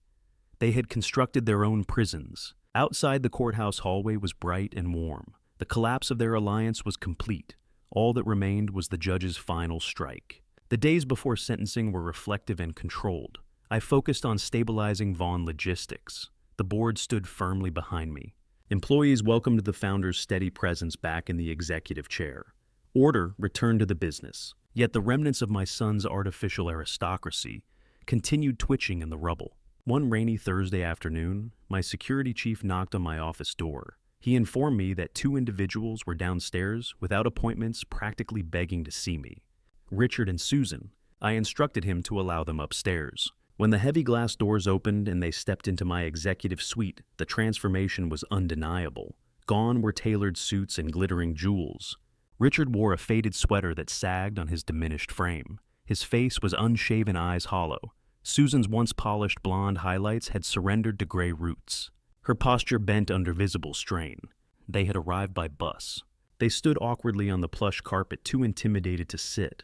I remained seated behind my mahogany desk, hands folded, waiting. Richard spoke, first voice stripped of arrogance. Sentencing was Monday. The prosecutor intended to seek the maximum penalty after the plea collapsed. Then Susan's composure shattered. She fell to her knees. Her sobbing was raw and unfiltered. She begged for mercy. She pleaded for a victim impact statement, requesting leniency. She described her daughter as fragile as someone who would not survive prison. She invoked family, forgiveness, shared wounds. I listened without interruption. When she finished, I asked her to stand. Crawling would not erase indictments. I reminded them of Easter dinner, the long custom dining table, the expensive red wine purchased with my money, the subtle smirks, the dismissive glances, the way they regarded me as if I were fortunate to share their company in my own home. I described the moment Delilah lifted the crystal glass, the red arc staining the blue linen shirt Yvonne had given me. I asked what they did in response. Nothing. No protest, no apology, only silent approval. You asked for mercy, I said softly. You believe background shields consequence. You think privilege overrides justice. Richard attempted to speak. I raised my hand, stopping him. You watched her steal millions. You benefited from it. You never questioned the source because you believed you deserved it. I stepped around the desk and stood before them. The arrogance you carried will not protect her. The justice system does not care about your former country club memberships. It does not care about zip codes. I held their gaze steadily. On Monday, she will stand before a judge and face the harvest of her actions. Susan released a broken cry. Richard lowered his head. Justice requires no performance. It waits. Now they looked like strangers, wearing the ruins of their former lives. Richard stood before me in a cheap faded sweater that sagged loosely on his diminished frame. The fabric hung awkwardly from shoulders that once carried tailored jackets worth more than most people's monthly rent. His face was unshaven gray stubble shadowing his jaw, and his eyes, once sharp with superiority, were hollow and ringed with exhaustion. Susan looked worse. The glossy blonde highlights she once maintained with obsessive precision were fading, thick streaks of gray pushing through at the roots. Her posture, formerly stiff with practiced elegance, had collapsed inward. She seemed smaller, almost folded into herself, as though the weight of reality had physically bent her spine. Their luxury cars were gone, the estate seized, the staff dismissed. They had taken a city bus to reach my downtown building, 2 people who once laughed at public transportation, now gripping a metal pole among strangers. They stood awkwardly on the plush carpet of my executive office, too intimidated to sit on the leather sofa. I did not offer them coffee. I did not extend even the smallest courtesy. I remained seated behind my massive mahogany desk, hands folded, calmly waiting. Richard cleared his throat, the sound thin and uncertain. He kept his gaze lowered, unable to meet my eyes. When he finally spoke, his voice was stripped of every ounce of its former arrogance. It trembled as he explained that the sentencing hearing for Delilah and Spencer was scheduled for Monday morning. He told me the federal prosecutor intended to pursue the maximum possible penalty. The plea agreement had collapsed entirely during the interrogation room debacle. There would be no leniency. Then Susan began to cry. This was not the calculated camera-ready sobbing her daughter performed online. This was raw, unfiltered grief. Her face crumpled, and she stepped forward before suddenly dropping to her knees in front of my desk. Her trembling hands pressed against the polished wood. She begged. She pleaded with me to contact the federal judge. She asked me to submit a formal victim impact statement, requesting mercy extreme leniency. She insisted that Delilah was fundamentally a good person who had simply made catastrophic mistakes. She claimed her daughter was fragile, that a young white woman from a respectable suburban background would not survive a decade inside a maximum security federal prison. The audacity did not escape me. She looked directly into my eyes and said, it implying that her daughter's upbringing and complexion somehow rendered her too delicate for consequences. She invoked family. She spoke of forgiveness. She said healing required compassion. I did not move. I listened to every word without interruption. Richard, now openly weeping, wiped at his face with shaking fingers and nodded along as his wife continued pleading. The two of them, people who once measured human value by zip code and accent, were humiliating themselves in front of the elderly black man they had quietly dismissed for years. When Susan's sobbing finally subsided into exhausted silence, I leaned forward slightly. The stillness in my office felt heavy, almost suffocating. Susan, I said evenly, stand up. She hesitated before slowly rising, leaning heavily against Richard for support. Her knees shook. Crawling on my floor, I continued, will not rewrite the past. It will not erase the federal crimes your daughter committed. They said nothing. I let the truth settle into the room. Then I reminded them of Easter dinner. I described the long custom dining table, the imported red wine poured generously on my dime, the laughter, the glances, the subtle smirks disguised as civility. I looked directly into Richard's hollow eyes and told him I remembered exactly how he looked at me that night. The quiet condescension, the barely concealed superiority, the small cutting remarks about my background, my speech, my simplicity. They sat in my home eating food my labor paid for and regarded me as if I were temporary help. They believed themselves to be the pinnacle of refinement, while I was merely a fortunate truck driver who had stumbled into wealth. Then I turned to Susan. I described in careful detail the moment her daughter lifted that heavy crystal wine glass, the arc of dark red liquid slicing across the table, the stain spreading across the pale blue linen shirt Yvonne had given me, a shirt chosen with care by a woman who was no longer here. And I asked them a simple question. What did you do? The answer, of course, was nothing. They did not gasp. They did not reprimand her. They did not offer me a napkin. Richard chuckled. Susan rolled her eyes. They sat there in silence, endorsing the humiliation of an elderly man in his own home. You come into my office asking for mercy, I said, my voice lowering into something cold and deliberate. You ask me to save your daughter because you believe she is too good for prison. I stepped out from behind my desk. You believe her background, her education, her country club pedigree should shield her from consequences. You think the laws that govern ordinary, hard-working people do not apply to your family. Richard opened his mouth, ready to object. I raised my hand. He stopped. You watched her steal millions from the company I built with my bare hands, I said. My voice steady and controlled. You watched offshore accounts open. You enjoyed vacations funded by stolen money. You never questioned the sudden wealth because deep down, you believed you were entitled to it. I walked slowly around the desk and stopped only a few feet from them. They had no choice but to look into my eyes. The destruction you are facing now, I continued, is not cruelty. It is consequence. Their former superiority, polished and practiced for decades, was gone. In its place stood two frightened people, confronted by the collapse of everything they once assumed was permanent. You thought I was useless, I said quietly. You thought your daughter was untouchable. I let the silence stretch. She is neither. The truth did not need embellishment. It only needed to be spoken. The supreme arrogance you carried your entire lives is not going to save your daughter. Today, I said, enunciating each word slowly, deliberately, ensuring they would remember the cadence long after they left my office. The federal justice system does not care about your former country club memberships. It does not care about your upscale zip code, your private schools, or your faded designer wardrobes. The law does not bend for pedigree. It does not discriminate by skin color, and neither do I. Your daughter is a thief. She is a fraud. She is a manipulator who believed consequences were reserved for other people. On Monday morning, she will stand before a federal judge, and she will harvest exactly what she spent the last year planting. Susan released a broken, anguished cry and covered her face with trembling hands. The sound echoed sharply against the glass and steel of my office. Richard wrapped his arms around her, his shoulders shaking, not with outrage, but with total defeat. In that moment, they understood. The old man they once mocked was not going to rescue them. The invisible safety net they assumed would always exist had vanished. There was no cushion beneath them now, only hard, unforgiving ground. I extended my hand toward the heavy glass doors. "Our meeting is over," I said evenly. "Leave my building. Do not contact me. Do not contact my legal team ever again." They did not argue. They did not plead further. They turned and shuffled toward the exit, reduced to hollow outlines of the grand figures they once believed themselves to be. As they stepped into the elevator, they looked exactly like what they had always been beneath the polished, empty vessels sustained by illusion. I returned to my desk and sat down, slowly gazing out at the city skyline, stretching beneath the afternoon light. A deep, unfamiliar peace settled over me. The final threads tying me to their toxic dynasty had been severed.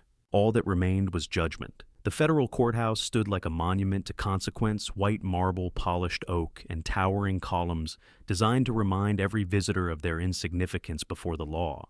On that cold Monday morning, as I climbed the wide stone steps, I did not feel small. I felt steady. Not triumphant steady. Like a man who had crossed the finish line of a long, grueling marathon. Kendrick walked beside me, briefcase in hand. I wore a classic black tailored suit. In my breast pocket, a pale blue pocket square rested over my heart, chosen deliberately in honor of Yvonne. She believed in justice. Today justice would answer. We entered the courtroom and took our seats in the front row behind the prosecutor's table. The gallery was crowded with reporters, former associates, and curious onlookers who had followed the scandal from evening news segments to viral footage. A side door opened. The defendants were escorted in. It was a procession stripped of pride. Chad entered first. The self-proclaimed tech visionary wore an oversized khaki prison uniform. His shoulders sagged, and his eyes remained fixed on the floor. Spencer followed. My son looked older than his years. His face was pale and gaunt hair unkempt, steps dragging as though each movement required effort. Then Delilah appeared. Gone were designer labels and curated elegance. She wore a bright orange standard-issue jumpsuit. Heavy steel restraints bound her wrists and ankles, chains clinking sharply in the hushed courtroom. The sound echoed like punctuation. She looked frightened. In the back row, Richard and Susan sat silently clutching one another, weeping into folded hands. The bailiff announced the judge's entrance. Everyone stood. The judge was an older man, with a reputation carved from decades of uncompromising rulings. He settled behind the elevated mahogany bench and peered over thick reading glasses at the three defendants. He did not appear angry. He appeared disappointed. The sentencing began. The prosecutor rose and methodically summarized the mountain of evidence: fraudulent vendor accounts, offshore shell corporations, laundering through a fabricated logistics startup, and the biometric floor safe hidden beneath the master bedroom floorboards. He noted their refusal to cooperate until mutual spite drove them to betray one another. He emphasized the calculated nature of the scheme. When he finished, the judge leaned forward and folded his hands. The courtroom fell silent. Even the hum of the air conditioning felt intrusive. In 25 years on this bench, the judge began, voice measured and steady, "I have presided over countless cases involving corporate greed and financial misconduct. People steal, for many reasons: fear, desperation, addiction." He paused. "But this case is different." His gaze shifted between Delilah and Spencer. "This case reflects not desperation, but arrogance. Not necessity, but entitlement. And perhaps, most disturbing, a complete absence of basic human decency." He lifted a file from the bench and opened it. "I have personally reviewed the unedited security footage from Easter dinner." The words seemed to settle heavily in the room. He described the footage with clinical precision. He spoke of a dining table purchased with stolen funds. He spoke of laughter, of a glass raised, of red wine striking the face of a 73-year-old man seated in his own home. His tone sharpened slightly. Throwing a glass of wine into the face of an elderly man is not a domestic disagreement. It is an act of deliberate humiliation. It reveals character. He turned his gaze fully to Delilah. It demonstrates contempt, and contempt when paired with financial crime becomes dangerous. The courtroom remained utterly still. Justice was no longer abstract. It was speaking. The judge did not dilute his language, nor did he attempt to soften the blow. He stated plainly that the Easter incident constituted a calculated act of severe elder abuse, not an emotional misunderstanding, not a heated family disagreement, a deliberate humiliation of a 73-year-old man in his own home. He said the footage exposed something deeply troubling, an entrenched sickness of character. He described it as a moral vacancy. According to the court, her behavior revealed a complete absence of remorse, an utter disregard for human dignity, and a chilling lack of redeeming qualities. The staged social media performance that followed the manufactured tears, the false accusations, the manipulative racial framing were not mitigating factors. They were aggravating ones. He declared that her attempt to distort public perception and weaponize sympathy against the very victim she had wronged significantly influenced his final sentencing decision. Delilah began sobbing openly, her head shaking in desperate denial. Her trembling lips formed silent pleas for mercy. But the judge had finished listening. He turned first to Chad. He addressed him as a young man who had confused arrogance with intelligence. Stealing federally regulated commercial property and laundering embezzled funds to fabricate the illusion of a groundbreaking technology empire was not entrepreneurship. It was calculated criminal deception. The judge emphasized that commerce operates on trust. Chad had betrayed that trust to inflate his ego. The sentence was immediate: 5 consecutive years in a federal penitentiary, without the possibility of early parole. Chad's body seemed to deflate. He collapsed into his chair, sobbing uncontrollably, while a bailiff stood firmly behind him. 5 years erased because he believed he was more clever than consequence, because he thought an old truck driver would never outmaneuver him. Then the judge shifted his attention to Spencer. My son rose slowly, his knees visibly unsteady. For one fleeting second, he looked back at me over his shoulder. His eyes were filled with something raw and unguarded sorrow, regret so deep it hollowed him out from within. In that instant, he understood the magnitude of what he had destroyed. He had chosen manipulation over loyalty, vanity over integrity. But realization does not reverse time. The judge reminded Spencer that, as chief executive officer of Vaughn Logistics, he carried a fiduciary responsibility to protect employees, shareholders, and legacy. Instead, he drained his own foundation to satisfy greed. He described Spencer's actions as cowardice disguised as devotion. The sentence: 8 years in federal prison, 8 years confined within concrete walls, 8 years stripped of illusion and status. Spencer closed his eyes and bowed his head, surrendering to the weight of his decisions. Finally, the judge turned his full attention toward Delilah. She was shaking violently now, the steel restraints around her wrists clinking sharply against the wooden defense table. The judge did not temper his tone. He described her as the architect behind both emotional devastation and financial sabotage. He cited her attempt to flee the country, the hidden stash of diamonds and cash, the biometric safe concealed beneath the floorboards, and her malicious campaign to assassinate my public reputation. He referred to her as a parasitic threat to the social order. Then, in a voice that resonated through marble columns and polished oak like distant thunder, he delivered the final reckoning. 12 consecutive years in a maximum security federal penitentiary. Delilah screamed. Her knees buckled beneath her and she collapsed toward the courtroom floor. 2 federal bailiffs caught her under the arms and forced her upright. She cried out for her mother. She cried out for her attorney. She shouted that the sentence was unjust. But justice had already spoken. The illusion of privilege evaporated in that moment. She was no longer a curated socialite surrounded by curated wealth. She was federal inmate number 4729. The judge lifted the heavy wooden gavel and struck it down with decisive force. The sharp crack reverberated across the courtroom, bringing the hearing to an absolute and final end. To me, that sound was not harsh. It was beautiful. It was the sound of closure. The bailiffs immediately seized the 3 defendants and escorted them toward the side exit that led to federal transport buses. Spencer did not look back again. Chad was sobbing too violently to walk in a straight line. Delilah was hysterical, dragging her feet and resisting, as officers maneuvered her into the dim holding corridor. I remained seated for several long seconds, listening to the heavy door click shut behind them. The infection that had poisoned my life had finally been excised. I rose slowly and buttoned my black suit jacket. Kendrick placed a steady, respectful hand on my shoulder. Without a word, we walked down the center aisle of the courtroom. Reporters and spectators instinctively parted to either side, clearing a path. Outside sunlight flooded the courthouse steps. The air felt clean. My empire remained intact, my dignity unbroken, the legacy of Yvonne and Alaric Vaughn secure. The courthouse had been constructed from marble and oak, but the true war had never been fought there. It had been fought inside my home. Instead of returning to my downtown penthouse, I instructed my driver to take me directly to the suburban estate. Federal agents had completed their final sweep days earlier, yet the structure still carried the residue of contamination. I unlocked the heavy front doors and stepped into the grand foyer. The silence was no longer hostile, but what remained visually was intolerable. For 3 years, Delilah had systematically stripped the soul from this house using stolen corporate money. Yvonne had designed this estate as a sanctuary, rich earth tones, deep mahogany woodwork, layered textures that invited warmth and conversation. Delilah erased it. She painted the walls a sterile shade of clinical white.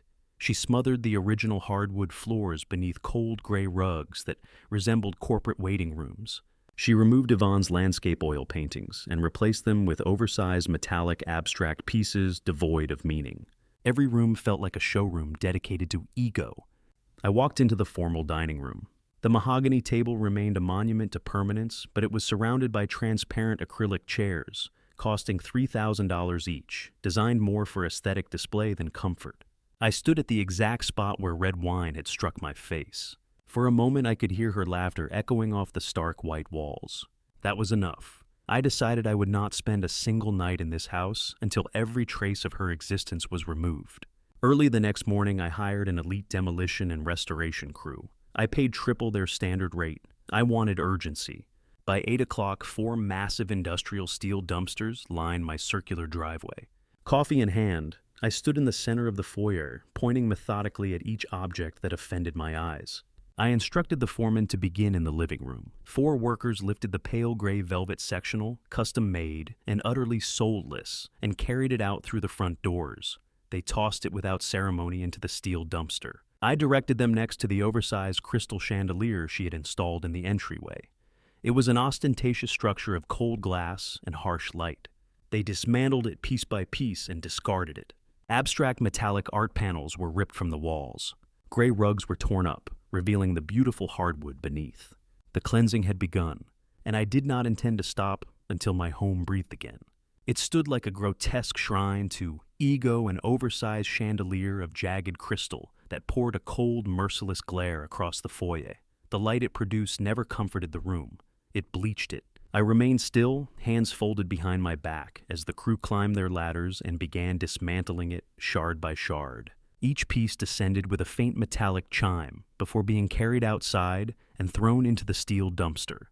There was no sentiment attached to it, no hesitation, only removal. I moved methodically through the corridors, issuing instructions in a calm, even tone. Every abstract metallic panel that had replaced Yvonne's gentle landscapes was stripped from the walls. Sheets of chrome and steel art that reflected nothing but vanity were stacked like scrap and hauled away. The lifeless gray rugs were torn up and rolled aside, revealing beneath them the rich honey-toned hardwood floors that had once absorbed birthday laughter and quiet winter evenings. The second-floor master suite demanded something deeper than renovation. It required purification. The demolition crew had already ripped open the closet floor to retrieve the biometric safe, but that was merely the beginning. "Continue," I told the foreman. The master bathroom had been transformed into a mausoleum of white marble, gleaming surfaces so sterile they felt surgical. "Take it all out," I ordered. Sledgehammers rose and fell in deliberate arcs. Marble fractured under each blow. Tile splintered. Fixtures collapsed in a chorus of breaking stone. The thunder of demolition rolled through the mansion like distant artillery fire. The noise did not unsettle me. It grounded me. The sharp crack of marble and the shatter of acrylic felt like toxins being scraped from bone. This was not destruction for its own sake. It was cleansing. By late afternoon, the dumpsters lining the driveway overflowed with what had once been purchased at obscene cost furniture fixtures. and decor that had drained both money and spirit from these rooms. When the final truck carried the debris away, the air seemed lighter. The erasure was complete. Now restoration could begin. I summoned painters, carpenters, and craftsmen who understood the difference between expense and elegance. I handed the lead designer a thick album filled with photographs from a decade earlier, images taken when Yvonne still walked through these rooms like living sunlight. "I want it precisely as it was," I said. For 5 days, the mansion vibrated with purposeful life. The stark white walls were layered over with warm, grounding hues, muted amber deep, taupe subtle olive. Baseboards were sanded and polished until the mahogany gleamed with depth and warmth. Harsh corners softened. Rooms exhaled. Meanwhile, I directed my security team to retrieve a large climate-controlled storage unit from our downtown warehouse. Inside were the pieces Delilah had banished Yvonne's oil paintings, heirloom furniture-framed family photographs once lining the stairwell. I supervised as each artifact returned to its rightful place. We rehung Yvonne's favorite landscape above the fireplace, a quiet field under an amber sky. Her woven rugs were unrolled across the polished floors. The oversized leather sofas, worn and softened by years of living, were set back in the living room. The sterile showroom aesthetic vanished. The Vaughn sanctuary lived again. By Saturday afternoon, the crew packed their tools and drove away down the long driveway. The house smelled of fresh paint and lemon wood polish, but beneath it lingered something subtler, the faint echo of Yvonne's presence. I locked the front doors and stood alone in the foyer. The silence was extraordinary. Not heavy, not tense, whole.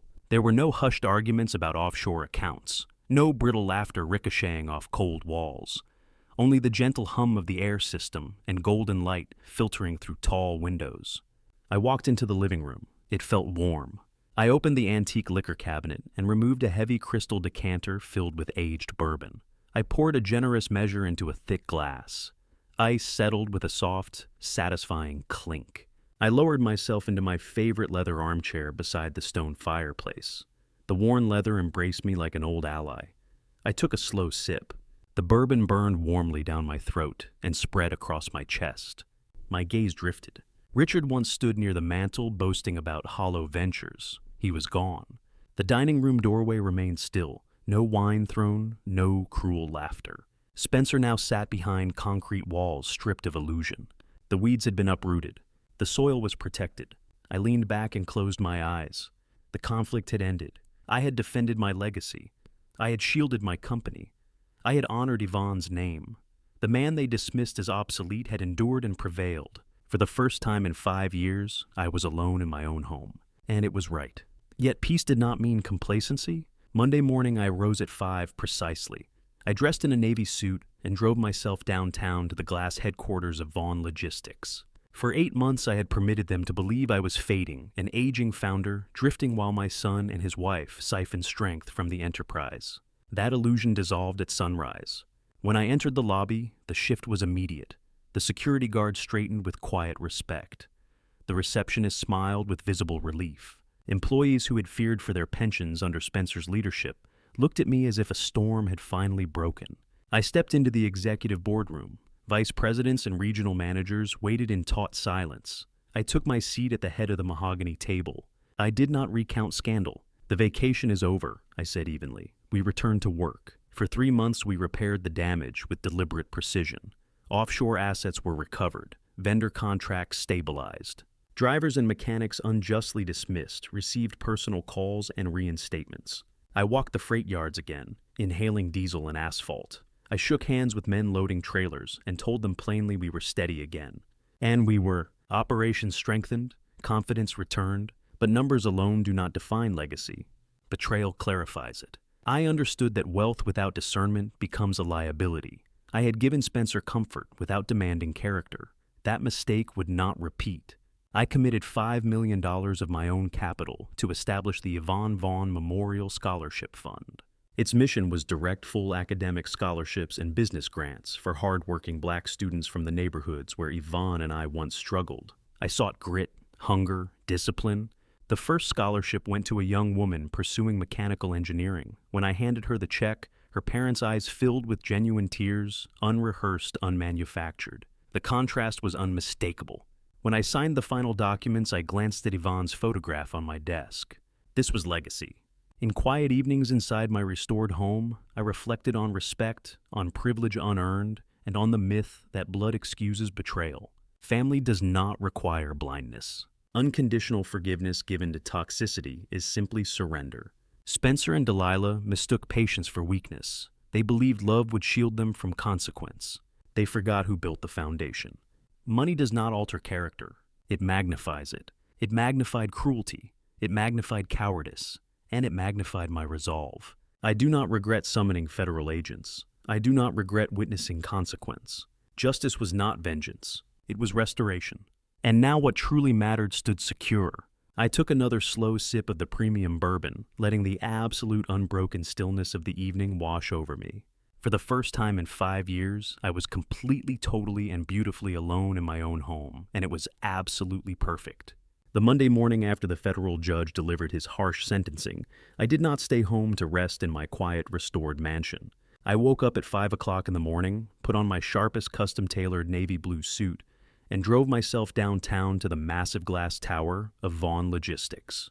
For 8 long months, I had played the role of a fading, senile old man, shuffling through the corporate hallways, while my son and his toxic wife bled my life's work entirely dry. But as I walked through the heavy glass doors of the main lobby that morning, the entire atmosphere of the building completely shifted.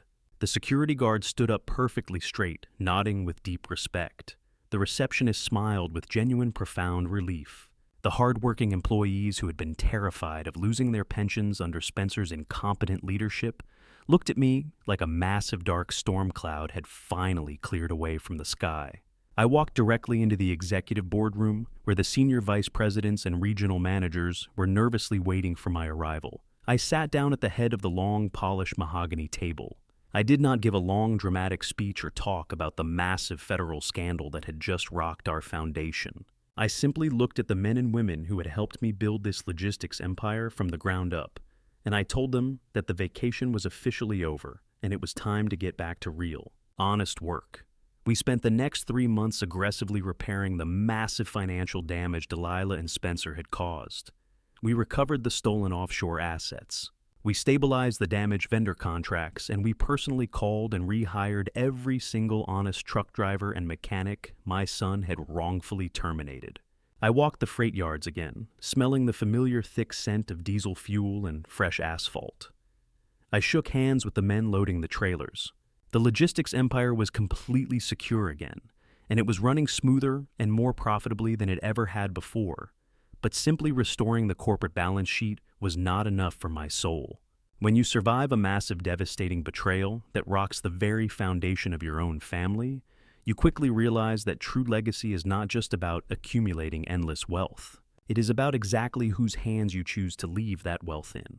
I looked at my son, Spencer, a boy who grew up with absolute luxury and absolute privilege, and I saw how I had let greed and country club entitlement turn him into a federal criminal. I realized I had given him far too much and expected far too little in return. I was not going to make that exact same mistake with my hard-earned fortune ever again. So I took $5 million of my own personal capital, and I officially established a massive educational trust. I named it the Yvonne Vaughn Memorial Scholarship Fund. I set it up specifically to provide full academic scholarships and comprehensive business grants for young, hard-working Black children from the exact same struggling city neighborhoods where my beautiful Yvonne and I grew up.